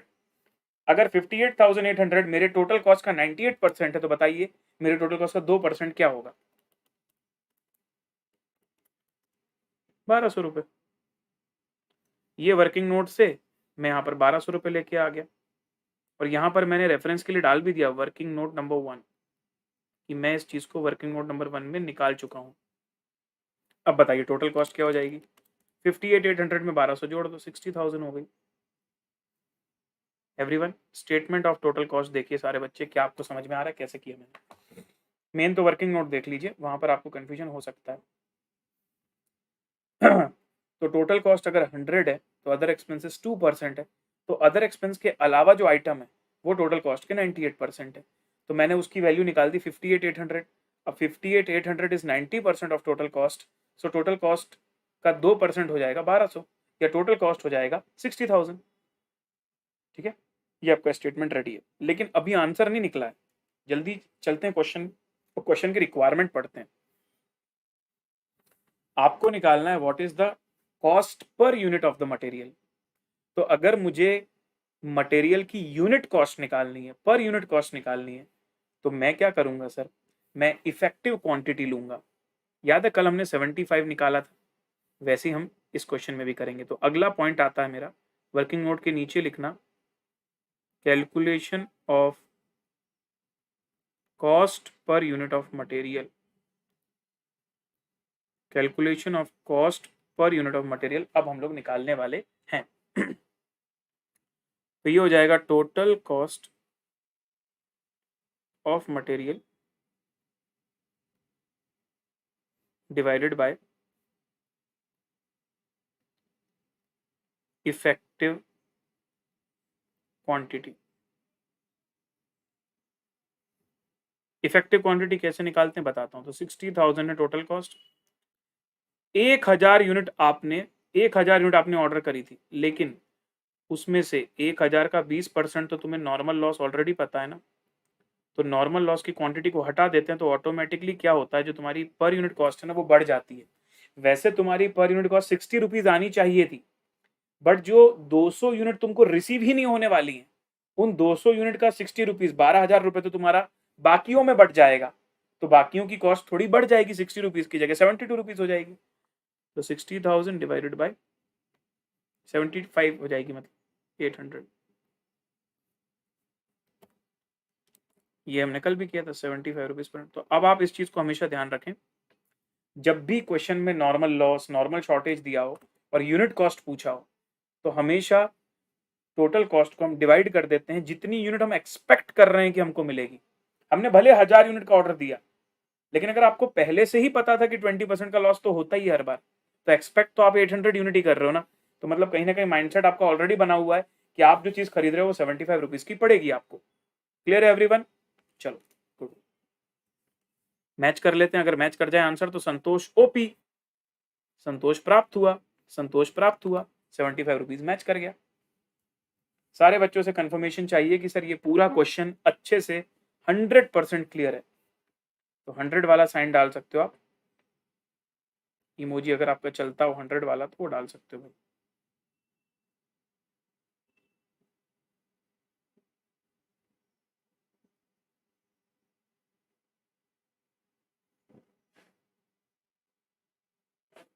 देखता हूँ ऐप में जाता है कि नहीं जाता। ऐप में तो चला गया भाई, प्रणव पोपट ने 100 डाल दिया है। अब यूट्यूब में तो जाता ही है भाई, उसमें तो कोई डाउट ही नहीं है। हाँ यूट्यूब में भी चला गया सर, ठीक है। हाँ हाँ हाँ, क्या बात है भाई, ऐप में इमोजी चल रहे हैं ना, मतलब चलो सुकून की बात है। देखो क्या है ना भाई, हम आईटी इंजीनियर तो है नहीं, तो आप लोगों से ही सीखेंगे और हम लोग ऐसे करके बढ़िया बना लेंगे इसको, और कोई दिक्कत थोड़ी है। विंडोज में नहीं है, विंडोज में ना तुम एक ट्रिक होती है, विंडोज और ई बटन दबाते हो ना, अरे ई नहीं भाई, विंडोज और एल के बाजू वाला राइट साइड का जो बटन है ना उसको दबाते हो तो इमोजी आ जाती है। देखो खुल गया इमोजी राइट साइड में। एल के राइट में जो बटन होती है ना कीबोर्ड में, विंडोज के साथ उसको दबाओ, विंडोज हाइफन, ये देखो तुम्हारा आ जाता है। ये आ गया, इमोजी आ गया, दिख रहा है तुम्हें? इसका फॉन्ट साइज बड़ा करूंगा तो अभी देखो अच्छे से दिखने लगेगा तुम्हें। ये देखो इमोजी दिख रहा है, दिल से रे, दिल से रे, दिल से रे। चल गुड।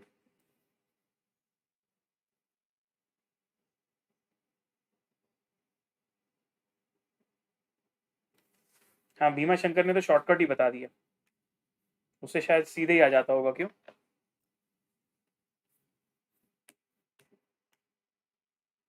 सब एक से टेक एक्सपर्ट बैठे हैं भाई हमारे साथ।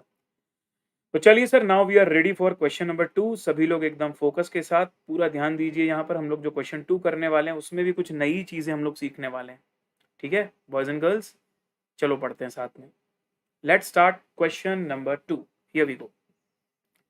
An invoice in respect of a consignment of chemicals A and B provides the following information. Consignment मतलब समझते हो, मेरे को पैकेज आया है, जब तुम अमेजोन से ऑर्डर करते हो तो एक साथ तुमने 3-4 चीज भेजी और मान लो पूरा कार्टून आया, वो कंसाइनमेंट कहला गया। एक ऑर्डर तुम्हारा रिसीव हुआ है, ठीक है सर, नो प्रॉब्लम। केमिकल ए 1000 kg, केमिकल बी 8000 kg, मतलब तुम्हारे उस डब्बे में 2 केमिकल आए हैं, ए और बी दोनों आए हैं। ए है 10 टन 10,000 kg, केमिकल बी है 8000 kg। तो भाई डब्बे में तो नहीं आया होगा, ट्रक में आया होगा ऑब्वियसली, 10,000 kg लिखा है मतलब ट्रक में आया होगा। केमिकल ए 10 रुपीज का है और केमिकल बी 13 रुपीज का है, तो ये आपको कॉस्ट ऑफ परचेज दे दी, परचेज वैल्यू दे दी, ठीक है सर। अगला, बेसिक कस्टम ड्यूटी आपको दी है 10%, basic custom duty is 10% of the value, तो जो भी उसकी परचेज वैल्यू उसका 10%। अच्छा, मतलब ये सामान आप इंपोर्ट करके लाए हो, भाई कस्टम ड्यूटी दिया है मतलब इंपोर्ट ही होगा। उसने ब्रैकेट में लिख दिया क्रेडिट नॉट अलाउड, अगर वो नहीं भी लिखता तो कॉमन सेंस वाली बात है भाई कि क्रेडिट इसका मिलता भी नहीं है दोस्त, इसका क्रेडिट थोड़ी ना मिलता है, ये तो कॉमन सेंस वाली बात है ना दोस्त, कि आपका जो कस्टम ड्यूटी है उसका क्रेडिट तो कभी मिलता ही नहीं है, तो लोड लेने की कोई बात ही नहीं भाई, क्रेडिट नहीं मिलेगा, ठीक है नहीं मिलेगा, ऐड कर देंगे कॉस्ट में।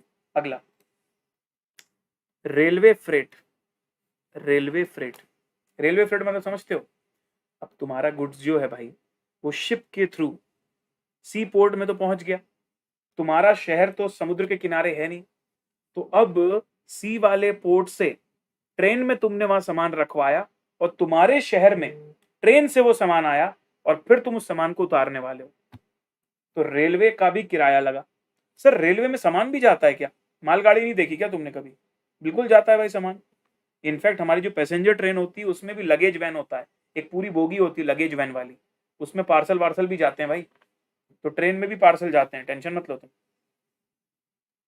अगला, ये हो गया टोटल कॉस्ट। अब तुमसे क्या बोल रहा है भाई, क्योंकि 10,000 kg आ रहा है भाई, इतना सारा क्वांटिटी आ रहा है, वो भी कहां से निकला, मलेशिया से निकला है। मलेशिया आपका फेवरेट इंपोर्ट कंट्री है सर, इंपोर्ट करते भी हम लोग ना भाई मलेशिया से बहुत कुछ।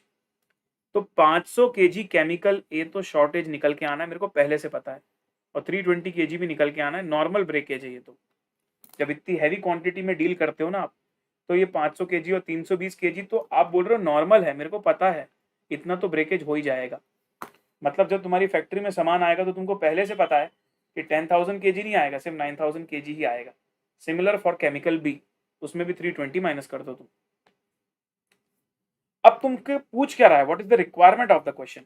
Requirement of the question is that you are required to compute the rate per kg of each chemical. हर एक केमिकल का 1 किलो तुम्हें कितने रुपए का पड़ रहा है, that is your question. Chemical का 1 kg तुम्हें कितने रुपए का पड़ रहा है, दैट इज द क्वेश्चन। लेकिन जो इसके बाद वाली लाइन दी है ना सर, वो इस क्वेश्चन को बनाती है special. Assuming a provision of 2% for further deterioration. Deterioration का मतलब क्या होता है, गूगल करके बताओ डिटेरियरेशन का मतलब क्या होता है। सर डिटेरियरेशन का मतलब होता है और खराब हो जाना या सड़ जाना, समथिंग लाइक दिस। डिटेरियरेट हो गया, और ज्यादा डिटेरियरेट हो गया। तो जितना गुड्स तुम्हारी फैक्ट्री में रिसीव हो जाएगा ना, तुरंत तो तुम यूज नहीं कर दोगे सर, वो इस टाइप का केमिकल है ना कि रखे रखे भी थोड़ा सा खराब हो जाता है। तो ये जो 2% है ना, ये भी मेरे लिए सरप्राइज नहीं है, मेरे को पहले से ही पता है कि उसमें से 2% तो और खराब हो जाएगा। मेरा सवाल आप लोगों से, ये जो 2% और खराब हो जाएगा, इज इट नॉर्मल या एबनॉर्मल? जो फर्दर 2% बता रहा है कि खराब हो जाएगा, ये भी एक तरह का लॉस है, तो क्या ये नॉर्मल है या एबनॉर्मल है? व्हाट डू यू थिंक, क्या कहना है आपका?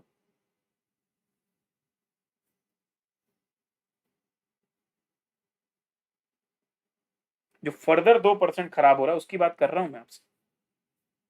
जितना रिसीव हुआ वो तो थोड़ा सा नॉर्मल ब्रेकेज तो रास्ते में ही हो गया। अब जो 320 और 500 kg माइनस करने के बाद बचा है फर्दर, बहुत बढ़िया। सर कोई भी चीज एबनॉर्मल तब होती है जब वो किसी केयरलेसनेस की वजह से या आपके लिए सरप्राइज हो, अवॉइडेबल हो। पर ये तो आपको पहले से पता है कि 2% खराब होगा। When you know something in advance, when you know that this will happen, कुछ भी हो जाए ये तो होना ही है, that is a normal thing ना। तो सर दो दो नॉर्मल लॉस हो गए, दो दो नहीं, दो पार्ट में दिया हुआ है। पहले दिया है रास्ते में जितना खराब होता है, और दूसरा दिया फैक्ट्री में रखे रखे जितना खराब होता है, तो दोनों ही मेरे लिए नॉर्मल है। ठीक है, शिवांशी, भरत, नेहा, कुशल, पता नहीं भाई यहाँ पर तो मेरे को लगता है कंपटीशन चल रहा है। जितने लोगों ने ऐप में कमेंट दिया सबने नॉर्मल लिखा है, जितने लोगों ने यूट्यूब में कमेंट दिया सबने एबनॉर्मल लिखा। भाई क्या हो रही है, क्या हो रही है, नॉर्मल होगा ना। देखो एबनॉर्मल कौन सी चीज होती है, जो हो जाती है तुम्हें पता नहीं होता, बाद में पता चलता है। ये तो तुम शुरू से बोल रहे हो कि तुम प्रोविजन बना के चल रहे हो 2% का, मतलब पहले से तुम माइंडसेट बना के चल रहे हो कि 2% तो खराब ही आएगा। ये तुम्हारी गलती की वजह से नहीं। अजीत भाई ने बिल्कुल सही पॉइंट लिखा, very good Ajit, proud of you. चलो वेरी गुड जय भाई, जय संगानी ने भी बिल्कुल सही लिखा है, perfect guys.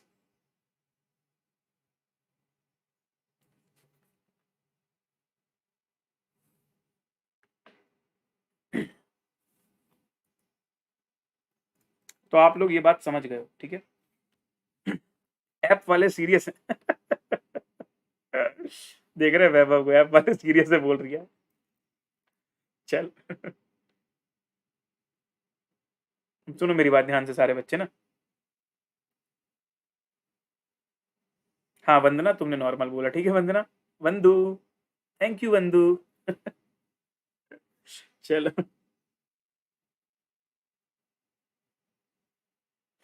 Question number 2, question number 2। अच्छा कभी भी तुमको समझ में ना आ रहा हो ना कि तुम कैसे शुरू करो और क्या करो, तो रिक्वायरमेंट को पढ़ो। क्या है requirement? Rate per kg of each chemical. तो इसका मतलब पर केजी निकालना है तो पहले दोनों की टोटल कॉस्ट पता होनी चाहिए, और डिनोमिनेटर में इफेक्टिव क्वांटिटी पता होनी चाहिए। तो एक काम करते हैं, पहले स्टेटमेंट ऑफ कॉस्ट बना लेते हैं, जिसमें दोनों केमिकल के नाम लिख देंगे अलग अलग कॉलम में, दोनों केमिकल की कॉस्ट निकाल देंगे, एक और वर्किंग नोट बना लेंगे जिसमें इफेक्टिव क्वांटिटी निकालेंगे, और अंत में जाके एक सॉल्यूशन बना लेंगे जहां दोनों को डिवाइड करके रेट निकाल देंगे। बराबर है सर, कोई प्रॉब्लम नहीं। सर कॉस्टिंग के अंदर कोई भी फॉर्मेट का सीक्वेंस कंपलसरी नहीं कि ऐसा ही होना चाहिए, जैसा मना है वैसा कर सकते हो। देखो एक और तरीका भी कर सकता हूँ कि पहले वर्किंग नोट बना लो, कोई दिक्कत नहीं।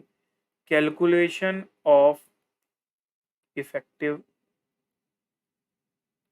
क्वांटिटी ऑफ मटेरियल, पहले इफेक्टिव क्वांटिटी निकाल देते हैं। चल वागले की दुनिया। तो मेरा जो टेबल बन रहा है उसमें पहला कॉलम बड़ा वाला है पर्टिकुलर्स, दूसरा कॉलम है जिसमें केमिकल ए के बारे में चर्चा चलेगी, और थर्ड कॉलम में केमिकल बी के बारे में चर्चा चलेगी, और यहाँ जो डेटा होगा वो क्वांटिटी में होगा। ठीक है, सबसे पहले मैं लिखता हूँ ऑर्डर क्वांटिटी। आपके सप्लायर को आपने ऑर्डर कितना दिया था और उसने कितना भिजवाया था? सर उसने 10,000 kg वहां से डिस्पैच किया था, और केमिकल भी 8,000 kg डिस्पैच किया था। Less normal loss due to breakage,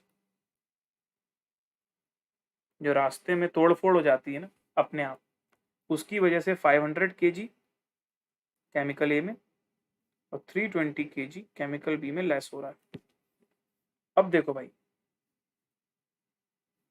कितना रिसीव्ड इन फैक्ट्री या रिसीव्ड इन स्टोर्स, स्टोर्स में कितनी क्वांटिटी रिसीव होगी?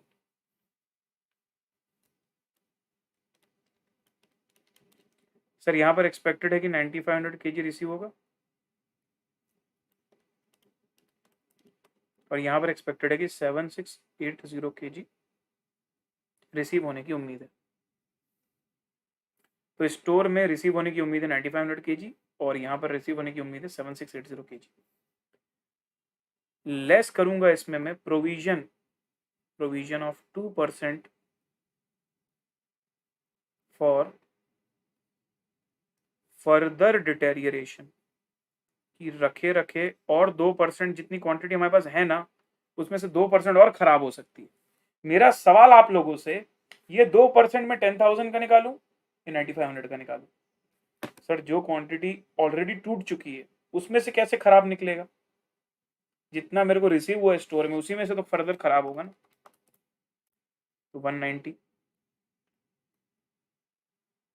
मतलब आपने क्या किया सर, आपने 9500 का 2% निकाला है और 7680 का 2% निकाला, बराबर है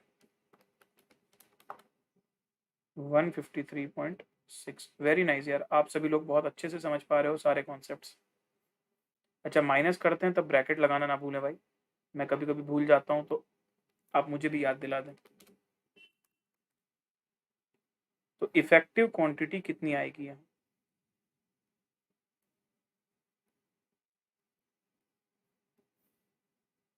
$9,310 kg, 7526.4 kg। बिल्कुल सही बात है सचिन, सुपर। ठीक है, effective quantity working note 1 is done. I hope आप लोगों ने लिख भी लिया होगा। अब मैं चलूंगा statement of cost per unit निकालने, जिसमें कॉस्ट भी निकाल दूंगा और उसी स्टेटमेंट में हम लोग कॉस्ट पर केजी भी निकाल देंगे, क्योंकि अब हमको केजी का डेटा तो ऑलरेडी पता है। ठीक है भाई, तो अब सीधे आता हूं statement of material cost per KG. अच्छा यहाँ भी ईच केमिकल के लिए अलग अलग करना है। तो पहला कॉलम पर्टिकुलर्स का, दूसरा कॉलम केमिकल ए का, तीसरा कॉलम केमिकल बी का। सर आप टेबल नहीं बनाते सर, आप ऐसे ऊपर ऊपर से लिख देते तो चलता क्या? पेपर में भी हम ऐसे ही करने वाले हैं भाई, फालतू चीजों में टाइम बिल्कुल वेस्ट नहीं करना हम लोगों को। ठीक है, बिल्कुल ऐसे ही करना। आप हवा में टेबल बनाना है, जो कॉलम और रोज है वो मन में बनाना है, लिखना नहीं है। जिया शर्मा जो है, जो कि नवंबर 2023 की लर्नर है लाइक शायद, और वो हमारी क्लास में आके पूछ रही है कि आप इंटर की वन शॉट रिवीजन नहीं ले रहे, इस चैनल को जाके थोड़ा सा एक्सप्लोर करो। मार्जिनल कॉस्टिंग का, सर्विस कॉस्टिंग का ले चुका हूँ, सर्विस का तो कल ही लिया हूँ। मे वालों को भी पता है भाई ये बात तो, है ना। तो थोड़ा सा चैनल को जाके अच्छे से चेक करिए, आपको मिल जाएगा। अपलोड भी हो चुका है जी शर्मा, स्पैम ना करें। चलो अब मैं कॉस्ट की बात करता हूँ एक एक करके। सबसे पहले परचेज वैल्यू लेते हैं हम लोग।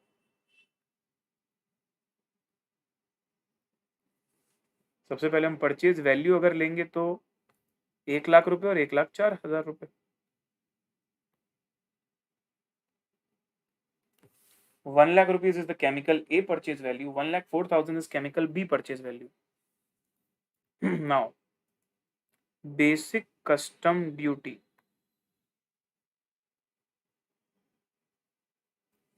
is 10%. बताइए दोनों में कितना कितना आएगा। सर वो तो क्वेश्चन में दिया ही नहीं है। अरे तो परसेंटेज तो दिया है ना भाई, 10%, तो वैल्यू का 10% ले लो, ये 10,000 हो जाएगा। मेरे 10,400 हो जाएगा। देख लो आप, बेसिक कस्टम ड्यूटी 10,000, 10,400, अगर दोनों का टोटल करोगे तो 2,400 से मैच भी करेगा।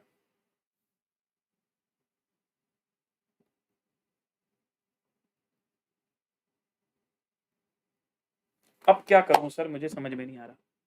जो रेलवे फ्रेट है, मतलब जब हमने रेलवे से बुलवाया ना अपना सामान, तो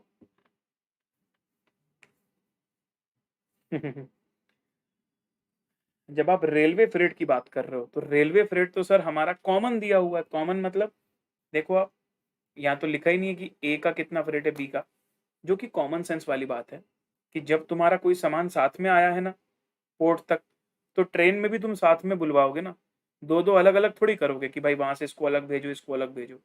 दोनों को साथ में बुलवा लिया, तो दोनों का कॉमन बिल आया है सर। देव बेटा तुम्हारे सवाल का आंसर थोड़ी देर में देता हूँ कंप्लीट करके, ठीक है। तो पॉइंट यहाँ पर क्या है, मैं क्या बोलना चाहता हूँ, सुनना ध्यान से। जो रेलवे का फ्रेट है वो तो कॉमन बिल आया होगा ना मेरा पूरे क्वांटिटी का, तो कैसे बांटूं उसको दोनों केमिकल में। अब यहाँ कॉमन सेंस अप्लाई करना पड़ेगा। सर देखो, कभी भी जो कंसाइनमेंट्स के चार्जेस होते हैं ना, वो वेट के हिसाब से होते हैं। अगर तुम 5,000 केजी भेज रहे हो तो कम वेट का तो कम प्राइस है, 10,000 केजी भेजते हो तो ज्यादा। उस हिसाब से तुम मुझे बताओ, तुम्हारा कंसाइनमेंट 18,000 केजी का है, तुमने 18,000 केजी मटेरियल ट्रेन से भिजवाया रेलवे से, उस 18,000 में से 10 है केमिकल ए और 8 है केमिकल बी। तो डोंट यू थिंक कि आपका जो 3,840 रुपीज है वो भी आपको क्वांटिटी के रेशियो में बांटना चाहिए, 10:8। कॉमन सेंस बराबर है। तो railway freight distribute in ratio of quantity ordered. तो सर टोटल क्वांटिटी लें या फिर जितनी रिसीव हुई है। अरे टोटल क्वांटिटी जो तुमने बुक करी है वो लो ना, जो खराब हो गई है वो तो रास्ते में खराब हुई होगी, है ना, रेलवे में। तो ये हो जाएगा तुम्हारा 3,840 इंटू 10/18 और 3,840 इंटू 8/18। अब मैं आपको बता दूं, आप कॉस्टिंग में ना आपको इतना भी डम्ब नहीं समझते एग्जामिनर, ये जो रेशियो निकाला ये भी आप जरूरी है कि लिख के दिखाओ। लिख दोगे तो नंबर नहीं कटेगा, लेकिन मान लो कि आपने कैलकुलेटर में कर लिया कि हाँ भाई 3,840 इंटू 10/18 और सीधे लिख दिया तो चल जाएगा। मेन पॉइंट ये है कि आपको ये बताना जरूरी है कि आपने कैसे किया। कैलकुलेशन नहीं बताओगे चल जाएगा, ये बेसिक कैलकुलेशन है ना भाई, ये कैलकुलेशन नहीं भी करोगे तो चल जाएगा।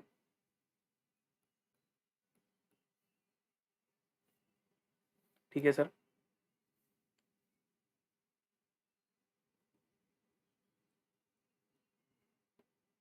बताइए what is the total cost of material for both of them. 112,133।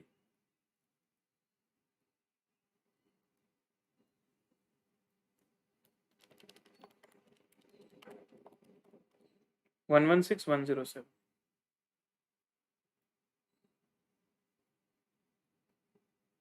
ठीक है, चलो सर, नो प्रॉब्लम। 116,107। अब मैं यहाँ ले लेता हूँ इफेक्टिव क्वांटिटी, क्योंकि वर्किंग नोट पहले बना लिया था मैंने, तो फिर एक ही स्टेटमेंट में एक साथ दोनों काम कर देता हूँ ना, अलग से कौन एक बनाएगा calculation of cost per KG. इसी में कॉस्ट निकल गई, क्वांटिटी से डिवाइड कर दो। क्वांटिटी थी हमारे पास 9310 और दूसरी क्वांटिटी थी 7526.4।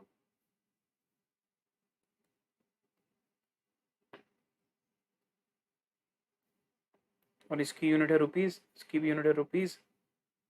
तो material cost per KG for each chemical कितना आ जाएगा? पहले वाले का आ जाएगा sir 112133 divided by 9310 which is 12.044 rupees per KG. दूसरे का आ जाएगा 116107 upon 7526.4 which is 15.43। 2 decimal place तक ले लो या 4 डेसिमल प्लेस तक ले लो। तो 12.04 और 15.43 एक बार देख लीजिए कि आप लोगों को कैलकुलेशंस अच्छे से क्लियर हो रहे हैं या नहीं। Are the calculations absolutely clear to everyone?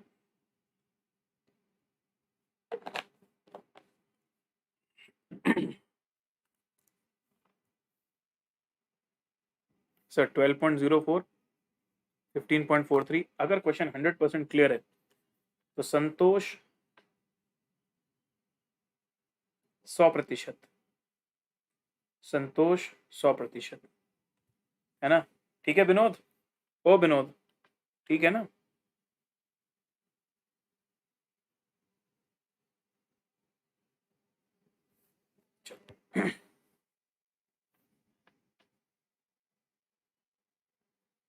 अब जो एक सवाल पूछा था देव भाई ने, उस सवाल का मैं उत्तर देना चाहता हूं।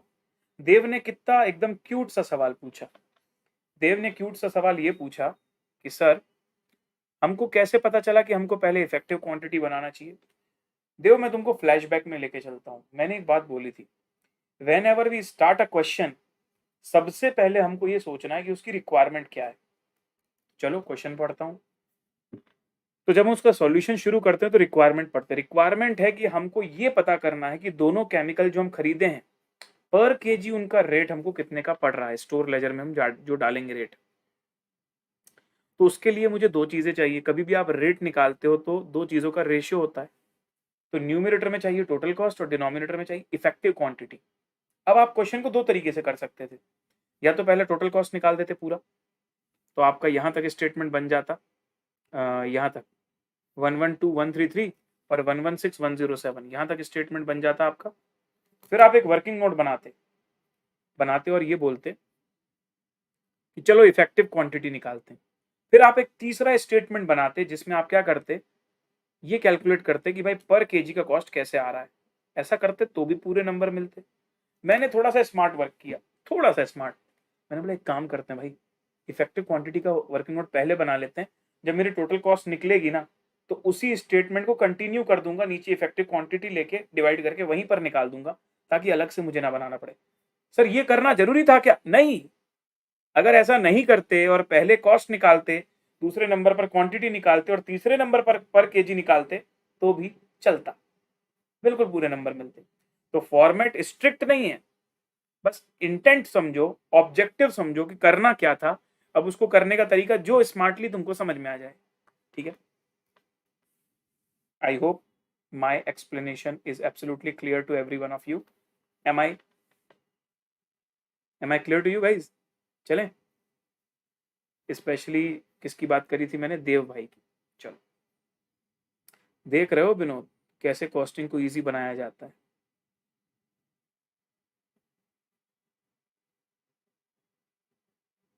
कॉस्टिंग बहुत अमेजिंग सब्जेक्ट है भाई, इसको लप्पू सा मत समझना। हाँ ये जरूर है कि तैयारी अगर अपन तगड़ी करेंगे तो पेपर में ही सबसे इजी बन जाएगा अपने लिए, लेकिन अभी से लप्पू समझोगे तो दिक्कत हो जाएगी भाई। ठीक है, थोड़ी सी मेहनत आपको करनी पड़ेगी। और जैसा कि मैंने इसके सबसे पहले लेक्चर में ओरिएंटेशन में भी बोला था, शुरुआत के 15-20 दिन या पहले 2-3 चैप्टर आपको टफ लग सकते हैं, क्योंकि अंडरस्टैंडिंग डेवलपिंग में होती है। फिर जब धीरे धीरे अलग अलग वेराइटी के चैप्टर्स देख लेते हो ना, तो पुराने चैप्टर जो स्टार्टिंग में पढ़े वो भी स्ट्रॉन्ग अपने आप हो जाते हैं, क्योंकि एक अंडरस्टैंडिंग आ जाती है सब्जेक्ट की। और वो अंडरस्टैंडिंग आपको फिर से आएगी, सबको आती है।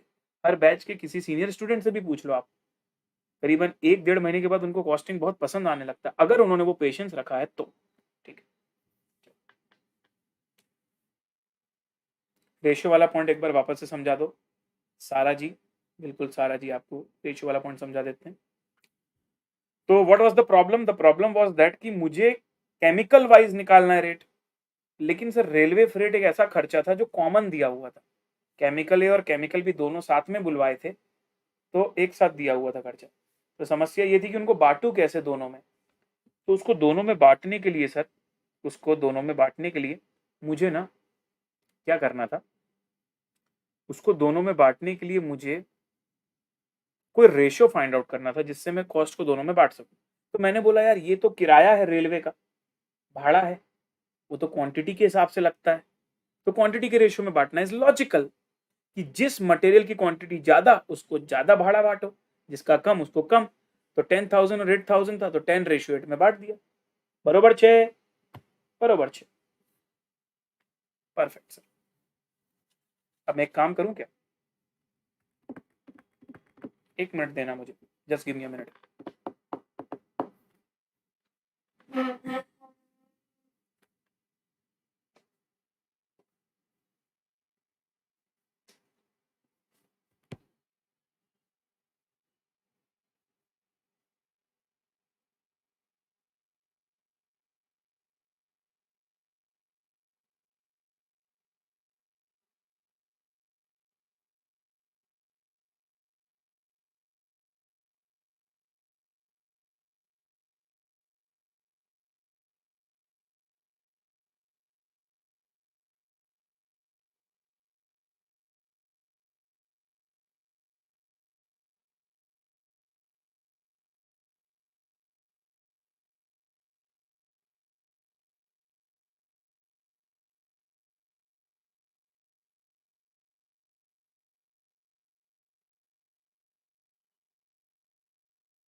तो भाई मैंने ये सोचा कि क्यों ना हम लैपटॉप में भी आज ही क्लास जो है एक बार चालू करके देखें, सो दैट मेरे को एक बेसिक आइडिया लगे कि भाई दिक्कत क्या आ रही है लैपटॉप। ठीक है, क्योंकि आज का एक दिन टेस्टिंग को जा ही रहा है, तो लैपटॉप और सही। तो मैं ना लैपटॉप को चालू करने गया था और उसमें मैं डाउनलोड में लगा के आया हूँ ऐप को, है ना। फिर 5 से 7 मिनट बाद एक क्वेश्चन करने के बाद उसको भी चेक कर लेंगे। अभी तो हमारे पास 7:30 बजे तक का टाइम है ना। 7 बज गए क्या इतनी जल्दी? अबे यार 5:30, 6:30। अरे यार मुझे तो लगा कि आधा घंटा हुआ होगा। ऐप के बारे में बहुत चर्चा हो गई ना इसलिए स्टार्टिंग में। कोई ना कोई ना कोई ना कोई ना, चलेगा, कोई दिक्कत नहीं है। तो आप सभी को बता दूं, मैं आपने मेरे साथ पहला कॉन्सेप्ट आपका या पहला part of the practical thing complete कर लिया। बहुत बहुत बधाई हो। कैसा लग रहा है भाई?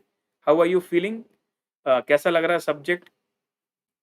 फील आ रहा है चीज़ों का कि नहीं आ रहा? थोड़ा सा कंफर्म करके बताइएगा भाई।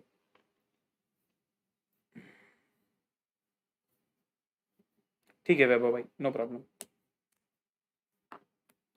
तुम भी सरप्राइज हो, 7 कब बज गए? मैं भी सरप्राइज हूँ भाई वैभव, क्या बताऊँ। ठीक है, अब हम लोग दूसरे टॉपिक पे आएंगे सर। और दूसरा टॉपिक तो बोल सकता हूँ मैं वीआईपी टॉपिक है। क्या बात कर रहे हो सर? वीआईपी क्यों बोल रहे हो सर आप उसको? इसको मैं वीआईपी इसलिए बोल रहा हूं क्योंकि मटेरियल चैप्टर से पहला क्वेश्चन जो कंपलसरी होता है ना, उसमें 5 नंबर का एक प्रैक्टिकल पूछा जाता है बहुत बार, और 90% टाइम वो इसी टॉपिक से पूछा जाता है, इकोनॉमिक ऑर्डर क्वांटिटी से। ये मजे की बात है। ठीक है, बिल्कुल सर।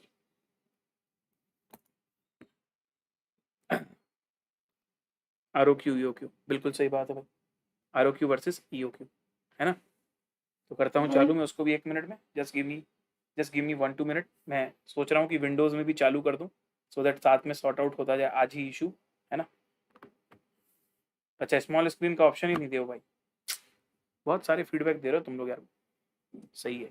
अब इसमें से कुछ चीज़ें सॉल्व होंगी, कुछ चीज़ें फीचर होंगी या कुछ चीज़ें उसका लिमिटेशन भी हो सकती है, बट ओवर द पीरियड जो हम ऐप को डेवलप कर रहे हैं तो उसको बदलने की कोशिश करेंगे।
भाई साहब 130 MB का ऐप है, इतना टाइम ले रहा है। कोई ना, चलिए भाई, न्यू कॉन्सेप्ट।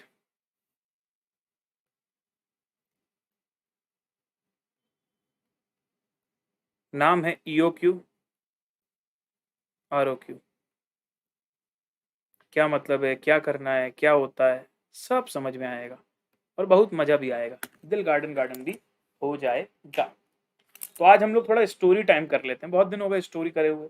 उस चित्रों को जब तुम देखते थे तो तुमको मजा आता था फोटोज वोटोज देख के, आज वो फिर से वक्त आ चुका है जिसमें कुछ चित्रों की मदद से, कुछ ग्राफ्स की मदद से, कुछ पिक्चर्स की मदद से हम लोग ये सारी चीजें करने वाले हैं। वेरी इंपॉर्टेंट पार्ट, सही बात है मंजीत। हैंड रेस का ऑप्शन भी दिलवा दीजिए, ठीक है भाई। ऐप पे फ्रेंड्स बना लें ऐसा भी फीचर डलवा दो। ऐप में मैसेज में कब सेंड कर दे उनके साइड में टाइमर लग जाता तो बेस्ट रहता, बिकॉज कई बार टीचर समझा रहे होते हैं और उसी टाइम हमने पूछ लिया क्वेश्चन और देन टीचर ने समझा दिया, पर वो मैसेज टीचर का ध्यान में न जाए, स्टूडेंट ने समझाने के बाद क्वेश्चन करा, हालांकि वो क्वेश्चन पूछा होता है और उसे मैसेज डाला भी कर सकते हैं। भाई ये तो बहुत एडवांस फीचर हो गया। इसको तो पहले मेरे को समझना पड़ेगा, फिर डेवलपर को समझाना पड़ेगा, फिर डेवलपर उसको डेवलप करेगा, बहुत दूर की बात हो जाएगी। तो देखते हैं भाई, पर thank you for the suggestion, है ना। थैंक यू सो मच वैभव जी।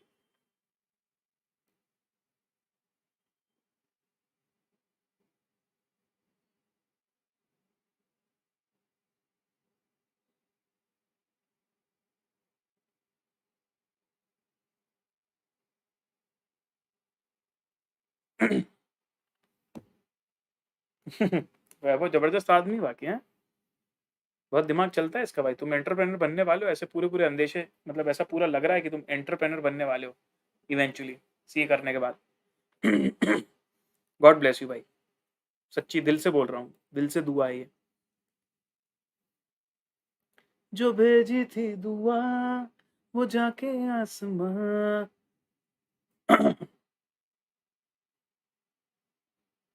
अब सुनो मेरी बात ध्यान से भाई, आपको पता है ना, रेगुलर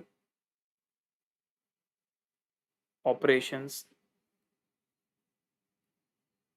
इन बिजनेस या इन मैन्युफैक्चरिंग,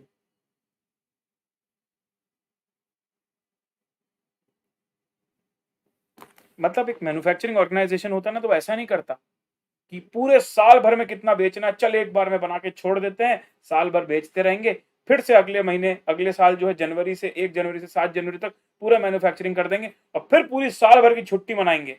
ऐसे फैक्ट्री चलती क्या? ऐसे फैक्ट्री थोड़ी चलती है। फैक्ट्री के अंदर ना manufacturing is a continuous process. जिस हिसाब से डिमांड आती जाती है उस हिसाब से हम मटेरियल बुलवाते रहते हैं, मटेरियल समय समय पे हम खरीदते रहते हैं और उस मटेरियल को फिर हम लोग जो है उससे मैन्युफैक्चरिंग करते रहते हैं। ओए, अरे हो, समझ में आ रही मेरी बात, क्या कह रहा हूँ तुमसे? तो एक मैन्युफैक्चरिंग के अंदर रेगुलर ऑपरेशंस चलते रहते हैं, और जब ये रेगुलर ऑपरेशंस चलते रहते हैं, जब ये रेगुलर ऑपरेशंस चलते रहते हैं मैन्युफैक्चरिंग के अंदर, तो सर होता ये है कि बार बार आपको मटेरियल बुलवाना पड़ता है। तो फॉर एग्जाम्पल अगर आपको साल भर में मटेरियल की एनुअल रिक्वायरमेंट जो है,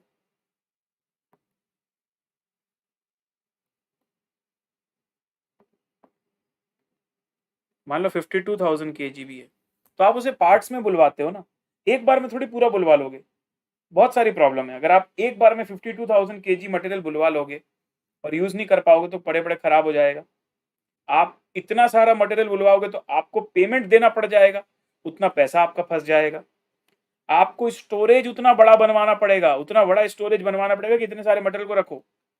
तो प्रैक्टिकली तो सर ऐसा होता नहीं है, प्रैक्टिकली सर पीरियोडिक बेसिस में हम ऑर्डर करते हैं।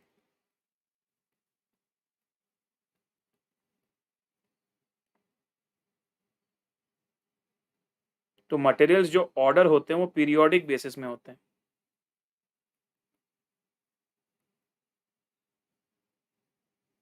मतलब आप एक बार में एट वंस थोड़ी ना परचेज कर लोगे। मान लो आपको 52,000 kg चाहिए साल भर में, तो एक बार में थोड़ी परचेज कर लोगे, ना तो आपके पास उतना पैसा है, ना तो जगह है, और कोई सेंस है इस बात का कि पूरा एक बार में बुलवा लिया साल भर का, पड़े पड़े खराब हो गया तो? सही बात है सर। तो पीरियोडिक बेसिस में मंगाते हैं। अब जब पीरियोडिक बेसिस में मटेरियल ऑर्डर कर रहा हूं तो एक समस्या मेरे सामने आती है, problem, how much to order every time. हर बार मुझे कितना ऑर्डर करना है? पहले प्रॉब्लम को समझो, ये कॉन्सेप्ट इसी प्रॉब्लम का सॉल्यूशन है। कि आज आप एक निर्माता हो, सभी लोग लिखिए लाइव चैट में अभी के अभी कि मैं एक निर्माता हूं। लिखिए अभी के अभी सारे लोग, मैं एक निर्माता हूं, जल्दी से लिखिए। सर डेफिनेटली मैं एक निर्माता हूं, कोई सवाल ही नहीं उठता उसमें। हेमू भाई, noted, your point is noted.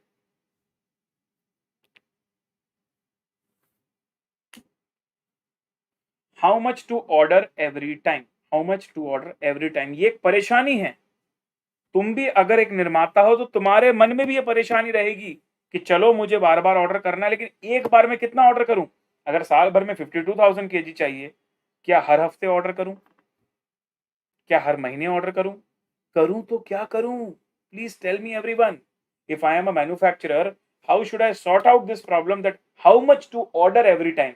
और इसी क्वांटिटी को हम बोलते हैं reorder quantity. Reorder quantity is the quantity to be ordered in every next order। कि जब आप रीऑर्डर करने जाते हो कि कोई चीज बुलवाई आपने, खत्म हो गया, वापस से बुलवानी है आपके पास, लेकिन रेगुलर बेसिस पे बुलवानी है ना आपको, तो कितनी बुलवाओगे एक बार में? What should be the reorder size? एक बार में कितना बुलवाना है, that is reorder quantity. Sachin भाई, सचिन भाई, तुम स्मार्ट वाले सचिन हो ना, तो बीच में ऐसे वर्ड्स मत बोलो ईओ क्यू, गलत बात।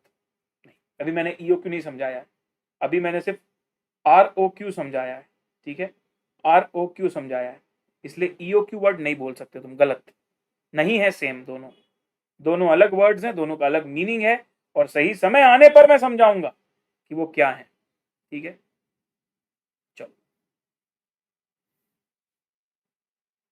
तो रीऑर्डर क्वांटिटी पूरा कॉन्सेप्ट जो है, जो हम पढ़ने वाले हैं, ये हमको इसी प्रॉब्लम का सॉल्यूशन देता है कि हाउ टू डिसाइड कि कितना ऑर्डर करना है। अब सुनो भाई, चित्रों और स्टोरीज का वक्त आ चुका है। दिल थाम के बैठ जाइए, क्योंकि अब आपके सामने आने वाले हैं बहुत ही प्यारे प्यारे, सुंदर सुंदर से चित्र। ठीक है सर, बिल्कुल।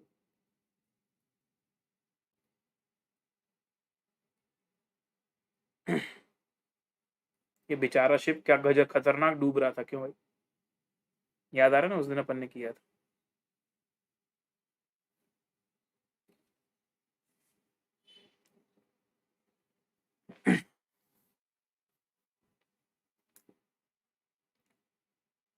सर अगर मैं एक छोटा छोटा ऑर्डर साइज रख लेता हूँ, छोटा ऑर्डर साइज मतलब समझना, आपको 52,000 केजी बुलवाना है, पर आपने बोल दिया कि आप 1000 केजी बुलवाओगे एक बार में, तो बताओ आपको साल भर में कितनी बार ऑर्डर करना पड़ेगा? आपको 52,000 केजी की जरूरत होती है एक साल में, और आप बोल रहे हो कि आप एक बार में 1000 केजी ही बुलवाओगे, मतलब साल में 52 बार ऑर्डर करोगे। हाँ, साल में 52 बार ऑर्डर करूंगा मैं। अगर 52 बार ऑर्डर करूंगा मतलब हर हफ्ते ऑर्डर करूंगा। हाँ, तो उससे क्या खर्चे होने वाले हैं मेरे, सोचो एक बार।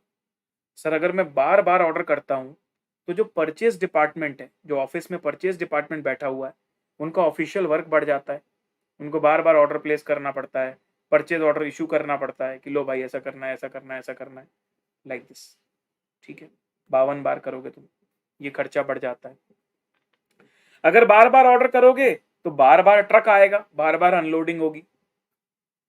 तो जितना छोटा ऑर्डर होगा उतने ज्यादा ऑर्डर होंगे, नंबर ऑफ ऑर्डर साल भर में, और उतनी ज्यादा बार परचेज ऑर्डर प्लेस करना होगा, उतनी ज्यादा बार अनलोडिंग होगी। ये भैया लोग दीदी लोग सामान उतार रहे हैं, दिख रहा है आपको? वो ट्रक में से सामान यहां तक लेके आए और अब अनलोडिंग कर रहे हैं। ये देखो ऐसे ऐसे डिलीवरी वाला ट्रक आया और डिलीवरी वाले ट्रक में से सामान निकल रहा है, स्टैक करके उसको लेके जा रहे हैं। दिख रहा है आप सभी को? उतनी बार अनलोडिंग करनी पड़ेगी, बार बार अनलोडिंग करनी पड़ेगी, तो वो अनलोडिंग करने वाला जो स्टाफ है उसको सैलरी भी होगी, उसको भी पैसा देना पड़ेगा, उसको भी बार बार खर्चा होगा। सही बात है सर। और भाई तुम बार बार बुलवाओगे तो ट्रांसपोर्टेशन की कॉस्ट भी तो बार बार होगी। क्या आप सभी को ये कॉमन सेंस पता है बिजनेस का, कि अगर आप छोटी छोटी क्वांटिटी में बुलवाते हो तो आपको महंगा पड़ता है। आप अगर मान लो एक बार में आज 20,000 केजी बुलवा रहे हो, एक ट्रक आया हो गया, पर अगर आप वही चीज़ 1000 केजी बुलवा रहे हो तो आपको आपकी क्वांटिटी के हिसाब से पैसा लग रहा है। अगर आप उसको टोटल करने जाओगे ना तो एक ट्रक की कॉस्ट से काफ़ी ज़्यादा आ जाएगा। तो जब हम बहुत छोटी छोटी क्वांटिटी में बुलवाते हैं ना तो हमें ट्रांसपोर्टेशन कॉस्ट बढ़ जाती है। देखो एक साथ बुलवाऊंगा तब भी ट्रांसपोर्टेशन कॉस्ट आएगी, लेकिन थोड़ा थोड़ा बार बार बुलवाऊंगा ना तो ट्रांसपोर्टेशन कॉस्ट कुछ ज़्यादा ही बढ़ जाएगी। सही बात है सर। इंस्पेक्शन, इंस्पेक्शन का मतलब मैंने जो बुलवाया था वही आया कि नहीं। ये भैया जो चड्डे में है, शॉर्ट्स में जो भैया दिख रहे हैं ना आपको, जो खतरनाक वुडलैंड के जूते वूते पहने हुए हैं, दफ्ती रखे हैं, कार्डबोर्ड रखे, हार्डबोर्ड, और लिख रहे हैं, ये भैया को ध्यान से देखो। ये क्या कर रहे हैं कि जो भी मटेरियल आया है ना उसको चेक कर रहे हैं कि हमने जैसा बुलवाया था वैसा ही आया है कि नहीं आया है, वो ऐसा बता रहे हैं हमको, है ना? ये भैया को आप सबने अच्छे से देख लिया होगा मेरे हिसाब से। हाँ सर, ये क्या कर रहे हैं, क्लियर है सर? ये मैंने आपको क्या परेशानी बताई, जब आप बहुत बड़े बार ऑर्डर करते हो, बार बार ऑर्डर करते हो, ये उसकी दिक्कतें। पहले मैंने आपको वो दिक्कतें बताई कि अगर आप छोटा छोटा ऑर्डर करोगे और बार बार ऑर्डर करोगे तो ये सब प्रॉब्लम आनी है। इनको हम कहते हैं ऑर्डरिंग कॉस्ट। तो जो भी खर्चे हमारे ऑर्डरिंग से जुड़े हुए हैं, तो जितने ज्यादा नंबर ऑफ ऑर्डर्स होंगे हमारी ऑर्डरिंग की कॉस्ट इंक्रीज होती चलेगी। सबको समझ में आ रही है ये वाली बात? अगला देखो, ऑप्सोलेंस। ऑप्सोलेंस का मतलब क्या होता है? ऑप्सोलेंस का मतलब होता है आउटडेटेड हो जाना, आउटडेटेड हो जाना। अगर तुम बहुत बड़ा ऑर्डर एक बार में कर देते हो, अब तुम्हारा प्रोडक्ट जो बन रहा था वो बहुत बढ़िया चल रहा था मार्केट में, 2022 में तुमने जबरदस्त सेल करी, अब तुम ना एकदम सुपर मोटिवेटेड हो गए और फूले नहीं समा रहे। अब तुमने बोला 2023 में तो बहुत बेचूंगा, बहुत बेचूंगा, बहुत बेचूंगा, और तुमने एक साथ बहुत सारा मटेरियल स्टॉक कर लिया। फरवरी 2023 में तुमको जाके पता चला कि तुमसे भी ज्यादा अच्छा प्रोडक्ट मार्केट में लॉन्च हुआ है और तुम्हारे प्रोडक्ट से कम प्राइस में। तो तुम्हारा जो मटेरियल, तुम्हारा जो प्रोडक्ट है वो रखे रखे आउटडेटेड हो गया। अब बताओ जो मटेरियल तुम खरीद के लाए थे, तेरा क्या होगा कालिया, तेरा क्या होगा? फंस गए पैसे, गए काम से। एक तो डिमांड चली गई, ऊपर से इतना मटेरियल स्टॉक करके रख दिया, वो बिक नहीं रहा है, क्या करूंगा उसका मैं तो पूरी तरह फंस गया, मैं तो पूरी तरह गया भाई। ऑब्सोलेंस का मतलब समझे? इसीलिए बहुत ज्यादा बुलवा लेना भी तकलीफदायक है। तो क्या आप समझ पा रहे हो? अगर आप एक साथ बहुत बड़ा बुलवा लोगे तो ये भी एक प्रॉब्लम है जो आपको फेस करनी पड़ सकती है।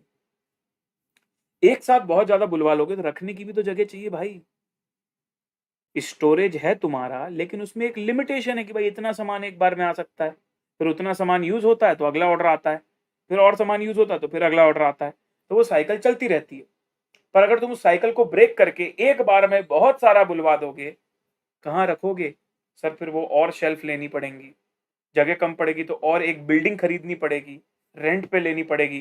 कितने बच्चों को समझ में आ रहा है कि बहुत ज्यादा भी ऑर्डर कर दोगे ना आप लोग, बहुत बड़ा भी ऑर्डर कर दोगे ना, तो भी समस्या है, तो भी प्रॉब्लम है। सर समझ आ रहा है ये वाली बात?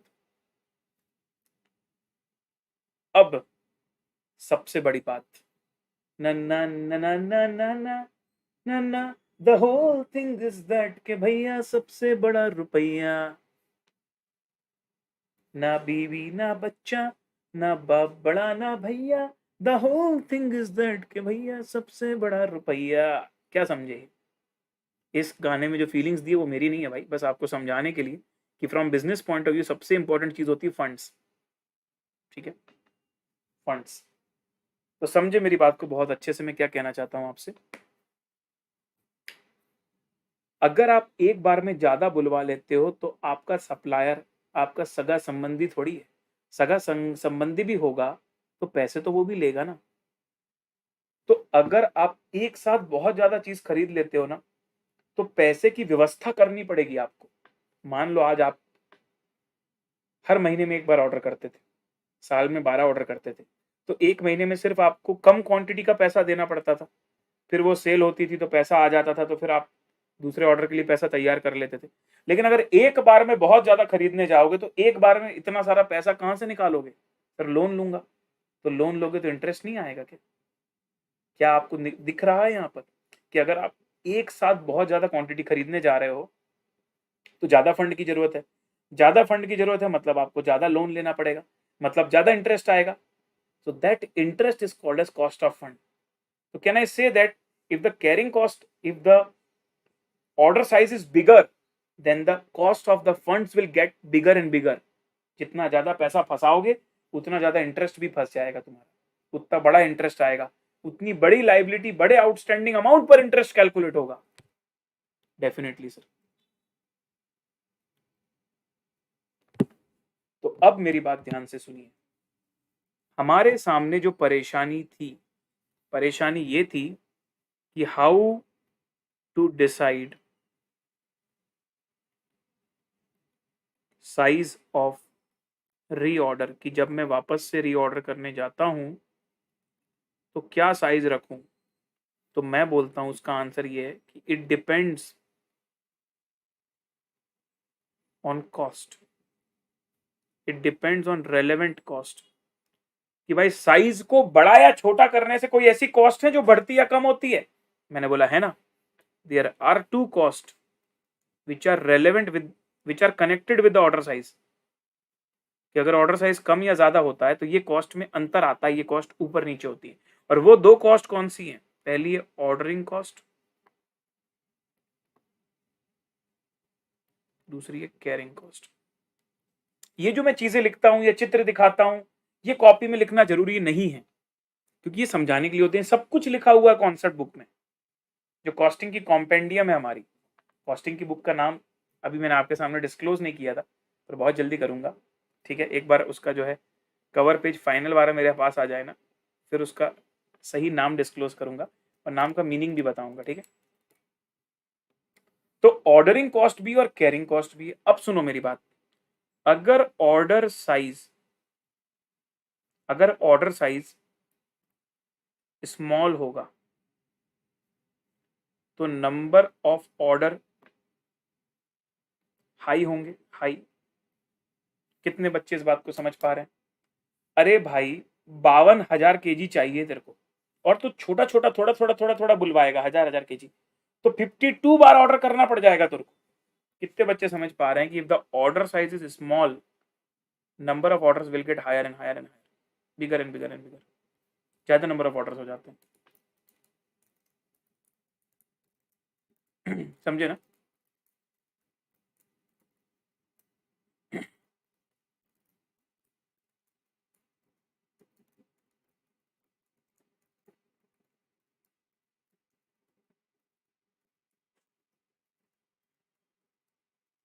है ना, ठीक। तो ऑर्डर का साइज छोटा रखोगे तो ज्यादा नंबर ऑफ ऑर्डर्स करने पड़ेंगे, और ज्यादा नंबर ऑफ ऑर्डर्स अगर करने पड़ेंगे तो ऑर्डरिंग की कॉस्ट हाई हो जाएगी, ऑर्डरिंग की कॉस्ट हाई हो जाएगी। ये भी बात सही है सर, बिल्कुल सही बात। अब अपोजिट बताता हूं, कैरिंग।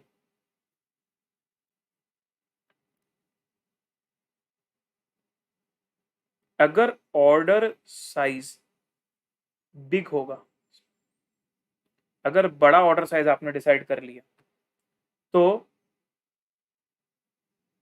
एवरेज इन्वेंट्री आपकी हाई हो जाएगी। मतलब ऑन एन एवरेज जो आपकी क्वांटिटी आपके पास रखी हुई है वो बहुत ज़्यादा बढ़ जाएगी। और अगर आपकी on an average inventory high हो जाती है, सुनना, अगर ऑन एन एवरेज आपकी इन्वेंट्री हाई हो जाती है, एवरेज इन्वेंट्री हाई हो जाती है, तो हाई कैरिंग कॉस्ट हो जाएगी। भाई जितनी ज़्यादा इन्वेंट्री होगी उतने ज़्यादा पैसे फंस जाएंगे, जितनी ज़्यादा एवरेज इन्वेंट्री बढ़ जाएगी उतना ज़्यादा स्पेस बनाना पड़ेगा। मान लो मैं साल में 2 बार ऑर्डर कर रहा हूँ, 26,000 kg, 26,000 kg, तो भाई 26,000 kg का भी तो स्पेस बनाना पड़ेगा ना मुझे, उतनी भी तो जगह होनी चाहिए ना मेरे पास। आर यू गेटिंग मी, मैं क्या बोलना चाहता हूँ? तो ये दोनों कॉस्ट आपस में एक दूसरे से खींचातानी कर रही हैं। अगर तुम्हें मैं ऑर्डरिंग कॉस्ट का मैनेजर बना दूं तो तुम क्या बोलोगे? अरे ऑर्डर साइज बहुत बड़ा रखो भाई, जितना बड़ा ऑर्डर साइज रखोगे उतने कम ऑर्डर करने पड़ेंगे, जितने कम ऑर्डर करने पड़ेंगे उतना ऑर्डरिंग कॉस्ट कम हो जाएगा। और अगर तुम कैरिंग कॉस्ट के मैनेजर हो ना तो तुम क्या बोलोगे? अरे भैया ज्यादा ऑर्डर मत करो, ज्यादा ऑर्डर करते हो तो पैसा फंस जाता है, ज्यादा ऑर्डर करते हो तो इन्वेंट्री बढ़ जाती है, मेरे को स्टोरेज बढ़ाना पड़ जाता है, ऑब्सोलेंस का रिस्क बढ़ जाता है। क्या दोनों बातें अपोजिट नहीं नजर आ रही? ऑर्डरिंग कॉस्ट के पॉइंट ऑफ व्यू से अगर ऑर्डरिंग कॉस्ट को मिनिमाइज करना चाहते हो तो तुम बोलोगे कि ऑर्डर का साइज बड़ा होना चाहिए। अगर कैरिंग कॉस्ट को मिनिमाइज करना चाहते हो तो तुम बोलोगे कि भाई ऑर्डर का साइज छोटा होना चाहिए। तो करूं तो क्या करूं भाई? तो करो ना, अरे तो क्या करूं वही तो पूछ, अरे तो करो ना। करेंगे ना भाई, रुक तो जाओ, पहले इतनी बात समझे कि नहीं समझे ये बताओ मुझे। ऐप में क्यों मुझे आंसर नहीं आ रहा भाई बच्चों के? आ रहे हैं, अब आ रहे हैं। मुझे लगा चैट वेट बंद तो नहीं होगी। अजीत भाई ने बिल्कुल सही आंसर दिया सर, हमको उन दोनों के बीच में बैलेंस बनाना पड़ेगा। बहुत ज्यादा ऑर्डर साइज रखोगे तो कैरिंग कॉस्ट शूट अप कर जाएगी, बहुत छोटा ऑर्डर साइज रखोगे तो ऑर्डरिंग कॉस्ट शूट अप कर जाएगी। हमें कोई ऐसा ऑप्टिमम साइज ढूंढना है, हमें ऑर्डर के साइज को ऐसा ऑप्टिमम लेवल पर लाना है कि ना तो ऑर्डरिंग कॉस्ट बहुत बढ़ जाए ना तो कैरिंग कॉस्ट बहुत बढ़ जाए। हमें कुछ ऐसा मिडवे निकालना पड़ेगा, कुछ ऐसा सॉल्यूशन निकालना पड़ेगा कि दोनों कॉस्ट जो है ओवरऑल लेवल पर मिनिमाइज हो जाए, कि दोनों का जो टोटल है वो कम से कम रहे। मुझे किसी भी कॉस्ट के साथ मोहब्बत नहीं है, क्योंकि अगर तुमने किसी एक कॉस्ट के साथ दिल लगी कर दी तो दूसरी कॉस्ट तुमको धोखा दे जाएगी। तुम्हें दिल लगी भूल जानी पड़ेगी, मोहब्बत की राह में आकर तो देखो। तो भैया अगर तुमने ऑर्डरिंग कॉस्ट को बहुत कम करने की कोशिश करी तो कैरिंग कॉस्ट शूट कर जाएगी, कैरिंग कॉस्ट को बहुत कम करने की कोशिश करी तो ऑर्डरिंग कॉस्ट शूट अप कर जाएगी। तो हमें कुछ ऐसा करना है कि कोई एक को कम करने का टारगेट नहीं करना है, कोई एक को बढ़ाने का टारगेट नहीं करना है, बट दोनों का जो टोटल है वो मिनिमम कैसे हो सकता है इस पर फोकस होना चाहिए। मैंने तुमको सिर्फ अप्रोच बताई है, एग्जैक्ट सॉल्यूशन मैं बताऊंगा तुमको अगली क्लास में। लेकिन कितने बच्चों को एक बेसिक अंडरस्टैंडिंग, एक बेसिक बैकग्राउंड बन गया है सर, कि ना तो आप ऑर्डर का साइज बहुत हाई रख सकते हो ना ही बहुत कम रख सकते हो, आपको मीडियम लेवल पर रखना है। पर वो मीडियम लेवल कौन सा होना चाहिए and how do we calculate that, ये हम पढ़ने वाले हैं अगले लेक्चर में। मजा आया भाई यहां तक की कहानी? आप सबको, आप सबको यहां तक की कहानी क्लियर है भाई? तो अभी मैं क्या करता हूं भाई, अभी मैं इसका अंग्रेजी आपको पढ़ाता हूं, ठीक है? चलो। Reorder quantity is the quantity of material for which the purchase requisition is made by the store department। कि भाई स्टोर डिपार्टमेंट हर बार परचेज डिपार्टमेंट से कितना मटेरियल की रिक्वायरमेंट मांगेगा, ये कैसे डिसाइड करें? इन सिंपल वर्ड की ऑर्डर का साइज क्या होना चाहिए, वही कहलाता है सर हमारा ROQ।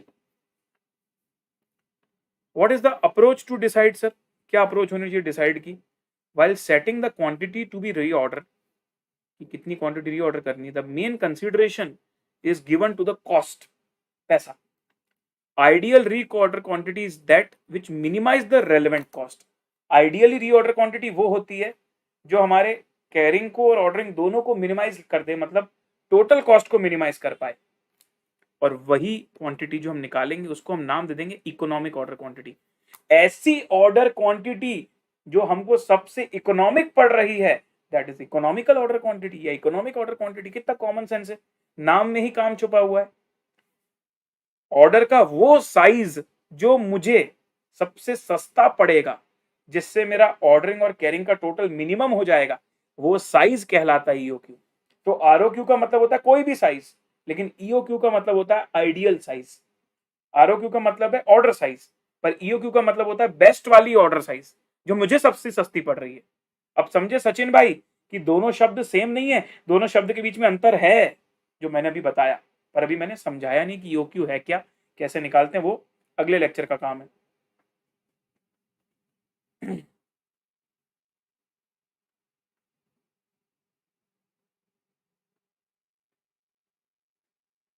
अच्छा, जो बच्चे ऐप में या विंडोज ऐप में या एंड्रॉयड ऐप में या आईओएस ऐप में जहां भी क्लासेस देख रहे हैं, अभी फीचर्स को साइड में रखो। मुझे ये बताओ, जो कोर एरियाज होते हैं, कोर एरियाज मतलब जो मैं बोल रहा हूँ, जो मैं लिख रहा हूँ, और जो मैं समझा रहा हूँ, और जो आपका वॉल्यूम एटसेट्रा, क्या ये कोर चीजें जो आपको कॉन्सेप्ट्स में इंपॉर्टेंट है, क्या वो अच्छे से क्लियर आ रही है सबको? उसमें तो किसी को दिक्कत नहीं है भाई, ये बता देना बस मुझे कंफर्म करके।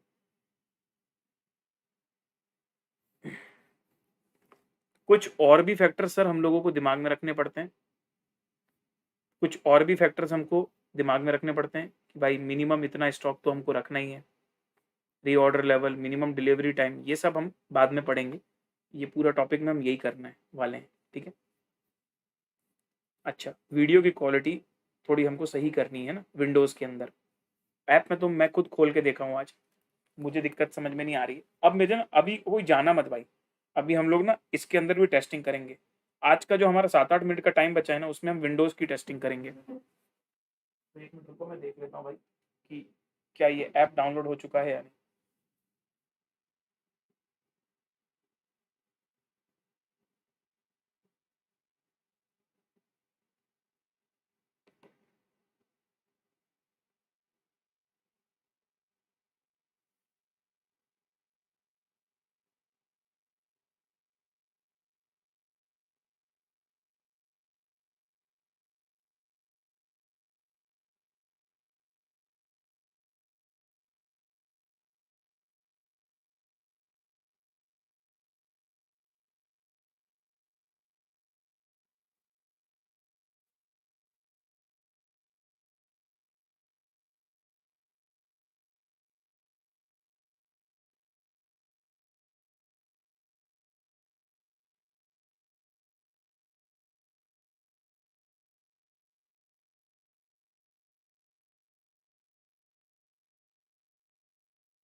हो गया ना इंस्टॉल?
चलो भाई, अब मैंने खोल दिया है ऐप के अंदर, लैपटॉप के अंदर।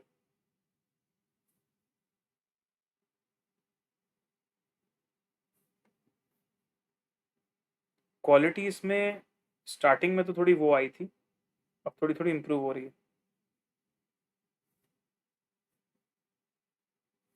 ऑडियो, चलो भाई, अब मैंने खोल दिया है ऐप के अंदर, चालू तो हुआ लैपटॉप के अंदर।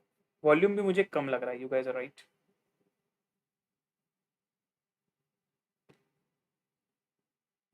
क्वालिटी इसमें स्टार्टिंग में तो थोड़ी वो आई थी, अब थोड़ी थोड़ी इम्प्रूव हो रही है।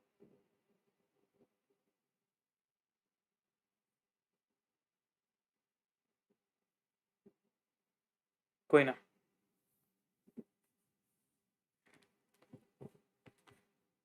चालू होंगे श्याम भाई, बहुत जल्दी चालू होंगे, डोंट वरी।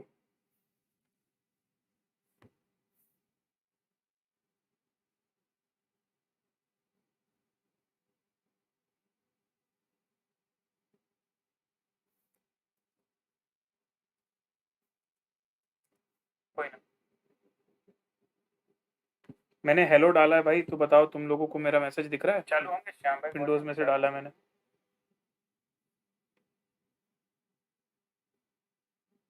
शो चैट और हाइड चैट, अच्छा साइड में भी चैट आती है, और पूरा फुल स्क्रीन देखना तो फुल स्क्रीन भी देख सकते हैं, ये समझ में आ रहा है मेरे को, है ना? चलो भाई, तो अब हम लोग क्या करने वाले हैं सर?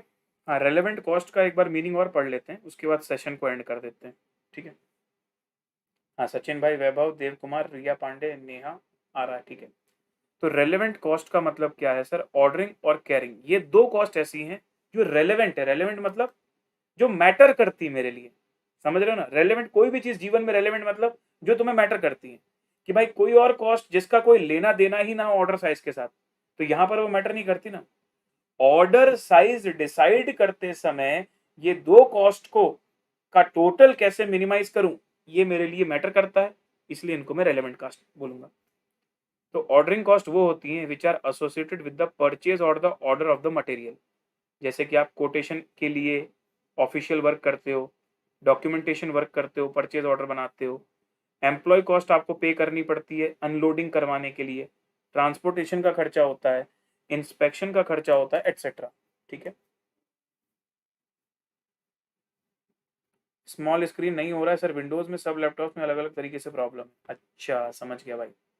तो हाइड चैट, शो चैट मेरे में हो रहा है, शायद तुम्हारे में नहीं हो रहा होगा। आई थिंक ये जो है मुझे लगता है डिवाइस टू डिवाइस चेंज हो रहा है ना। क्वालिटी भी देखो मेरे में वैसे भी एकदम परफेक्ट आ रही है, अगर मैं क्वालिटी की बात करूँ तो वो भी मेरे में एकदम परफेक्ट आ रही है, मतलब ऐसा मुझे कोई यहाँ पर प्रॉब्लम दिख नहीं रही है। हाँ, क्वालिटी इंप्रूव करने का अलग से कोई बटन नहीं है, लेकिन मेरे में पहले से बेस्ट आ रही है। तो मुझे ऐसा लगता है जो आपका कनेक्शन होगा ना, उस कनेक्शन के को लेके जो भी बेस्ट क्वालिटी हो सकती है वो आएगी। कनेक्शन वीक होगा तो थोड़ा सा ब्लर भी हो सकता है, ऐसा मुझे लगता है इन्होंने सिस्टम बनाया है इसमें, ठीक है? चलो, दूसरा कैरिंग कॉस्ट। कैरिंग कॉस्ट होता है cost of holding and carrying of inventory. अब इसका मतलब सिर्फ और सिर्फ स्टोरेज एरिया से नहीं है। सबसे बड़ी कॉस्ट जो आती है होल्डिंग कॉस्ट में, कैरिंग कॉस्ट में, वो है फंड इन्वेस्टेड, कि इतना पैसा फंसाना भी तो पड़ेगा ना, टाइम वैल्यू ऑफ मनी भी तो पड़ी हुई है ना आपने। फिर आता है कॉस्ट ऑफ स्टोरेज, फिर आता है इंश्योरेंस की कॉस्ट।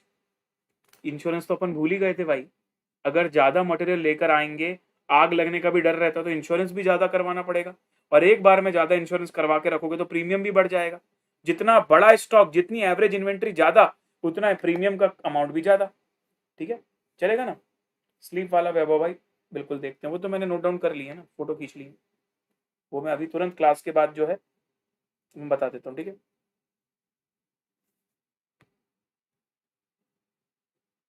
अच्छा, ऐसा क्या सिद्धार्थ भाई? ठीक है भाई, नोटेड।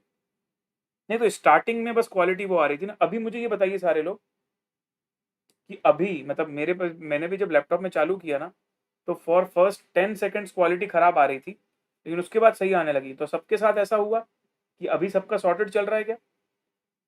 अच्छा, तुमने किया था क्या अजीत भाई? अब वो तो ट्रांजिट इंश्योरेंस हो गया अजीत, मैं उसकी बात नहीं कर रहा। मैं बात कर रहा हूँ जब मेरे पास इन्वेंट्री रखी हुई है ना, तो उसको भी इंश्योर्ड करवा के रखता हूँ मैं, कि आग वाग ना लग जाए।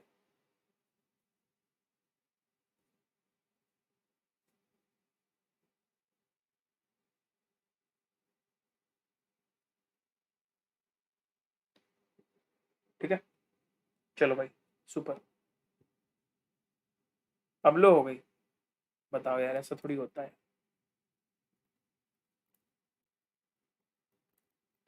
चलो कोई ना, टेस्टिंग हो गई है, मैं बहुत कुछ समझ चुका हूँ, और ये सारे पॉइंट जो हैं मैं जो है टीम तक पहुँचाऊँगा, आप बिल्कुल चिंता मत कीजिए। अभी बस मुझे आप सभी लोग ये बताइए कि आज जो मैंने आपको बातें बताई सब समझ में आई? अब परसों ना हम ये प्रॉब्लम को सॉल्व करेंगे। आपको प्रॉब्लम तो समझ में आ गई कि आपको ऑर्डर की साइज़ डिसाइड करनी है। साइज़ को डिसाइड करने के लिए 2 कॉस्ट रेलेवेंट होती है, ऑर्डरिंग और कैरिंग, और हमें करना क्या है वो हमको पता है, लेकिन कैसे करना है वो हम सीखेंगे अगले लेक्चर में। करना क्या है वो हमको पता चल गया कि हमें कुछ ऐसा साइज़ फाइंड आउट करना है जिससे दोनों कॉस्ट का टोटल मिनिमाइज़ हो जाए। तो अगले लेक्चर में हम एक मास्टर एग्जांपल लेंगे, और वो मास्टर एग्जांपल आपको पूरी तरह ये बात सिखा देगा कि कैसे ईओक्यू का जन्म हुआ, कैसे ईओक्यू का फंडामेंटल शुरू हुआ। ठीक है, चलो गुड। वैभव भाई लैन केबल है, फिर तो होना नहीं चाहिए प्रॉब्लम, है ना? सही बात है। ठीक है भाई, चिराग भाई, noted noted noted. Let me try my best, है ना? फिर देखते हैं जितनी जल्दी चीज़ें सॉर्ट आउट होती हैं। पढ़ने में मज़ा आ रहा है ना सबको, ये कंफर्म है। ठीक है, चलो ये सब चीज़ें सॉर्ट करते रहेंगे धीरे धीरे। तो thank you so much guys, love you all. आज का सेशन मैं यहाँ पर दी एंड करता हूँ। कल मिलेंगे आप इस टाइम पर एमवी सर के साथ। बाकी आपके जो फर्स्ट ग्रुप के क्लासेस हैं वो तो रेगुलर बेसिस पे चल रहे हैं। Morning 9 AM Teja sir with accounts, advance account basically. उसके बाद आई थिंक 9 to 11:30, तो 11:45 से आपका लॉ शुरू हो रहा है, वो भी 2 घंटे चलता है। देन लंच ब्रेक के बाद आई गेस 2:45 PM से आपका टैक्सेशन होता है, जो 5:15 तक चलता है, काफ़ी लंबी क्लास होती है। और फिर 5:30 से लेकर 7:30 तक कॉस्ट और FM ऑल्टरनेट। मेरे डेज हैं Monday Wednesday Friday, MV sir के डेज हैं ट्यूसडे थर्सडे सैटरडे, है ना? चलो bye bye, take care guys, see you all. मिलते हैं वापस से बहुत ही जल्द, तब तक के लिए आपका बहुत बहुत धन्यवाद। और जिन्होंने भी डिसाइड कर लिया है भाई, तो जल्दी से कोर्स को बाय कर लीजिए, सो दैट आपको बुक्स जल्दी से डिस्पैच हो जाएं। और जो लोग यूट्यूब पे अभी भी डेमो देख रहे हैं भाई, अब मेरे हिसाब से आपको जल्दी से डिसीजन ले लेना चाहिए और स्विच हो जाना चाहिए, सो दैट आपको भी ऐप की डिटेल्स मिल जाएं। और जब अगला लेक्चर मेरा होगा वो यूट्यूब पर नहीं होने वाला 15 को, वो सिर्फ ऐप पर होने वाला है। तो ऐप में सब लोग पधार जाइएगा भाई परसों, ठीक है?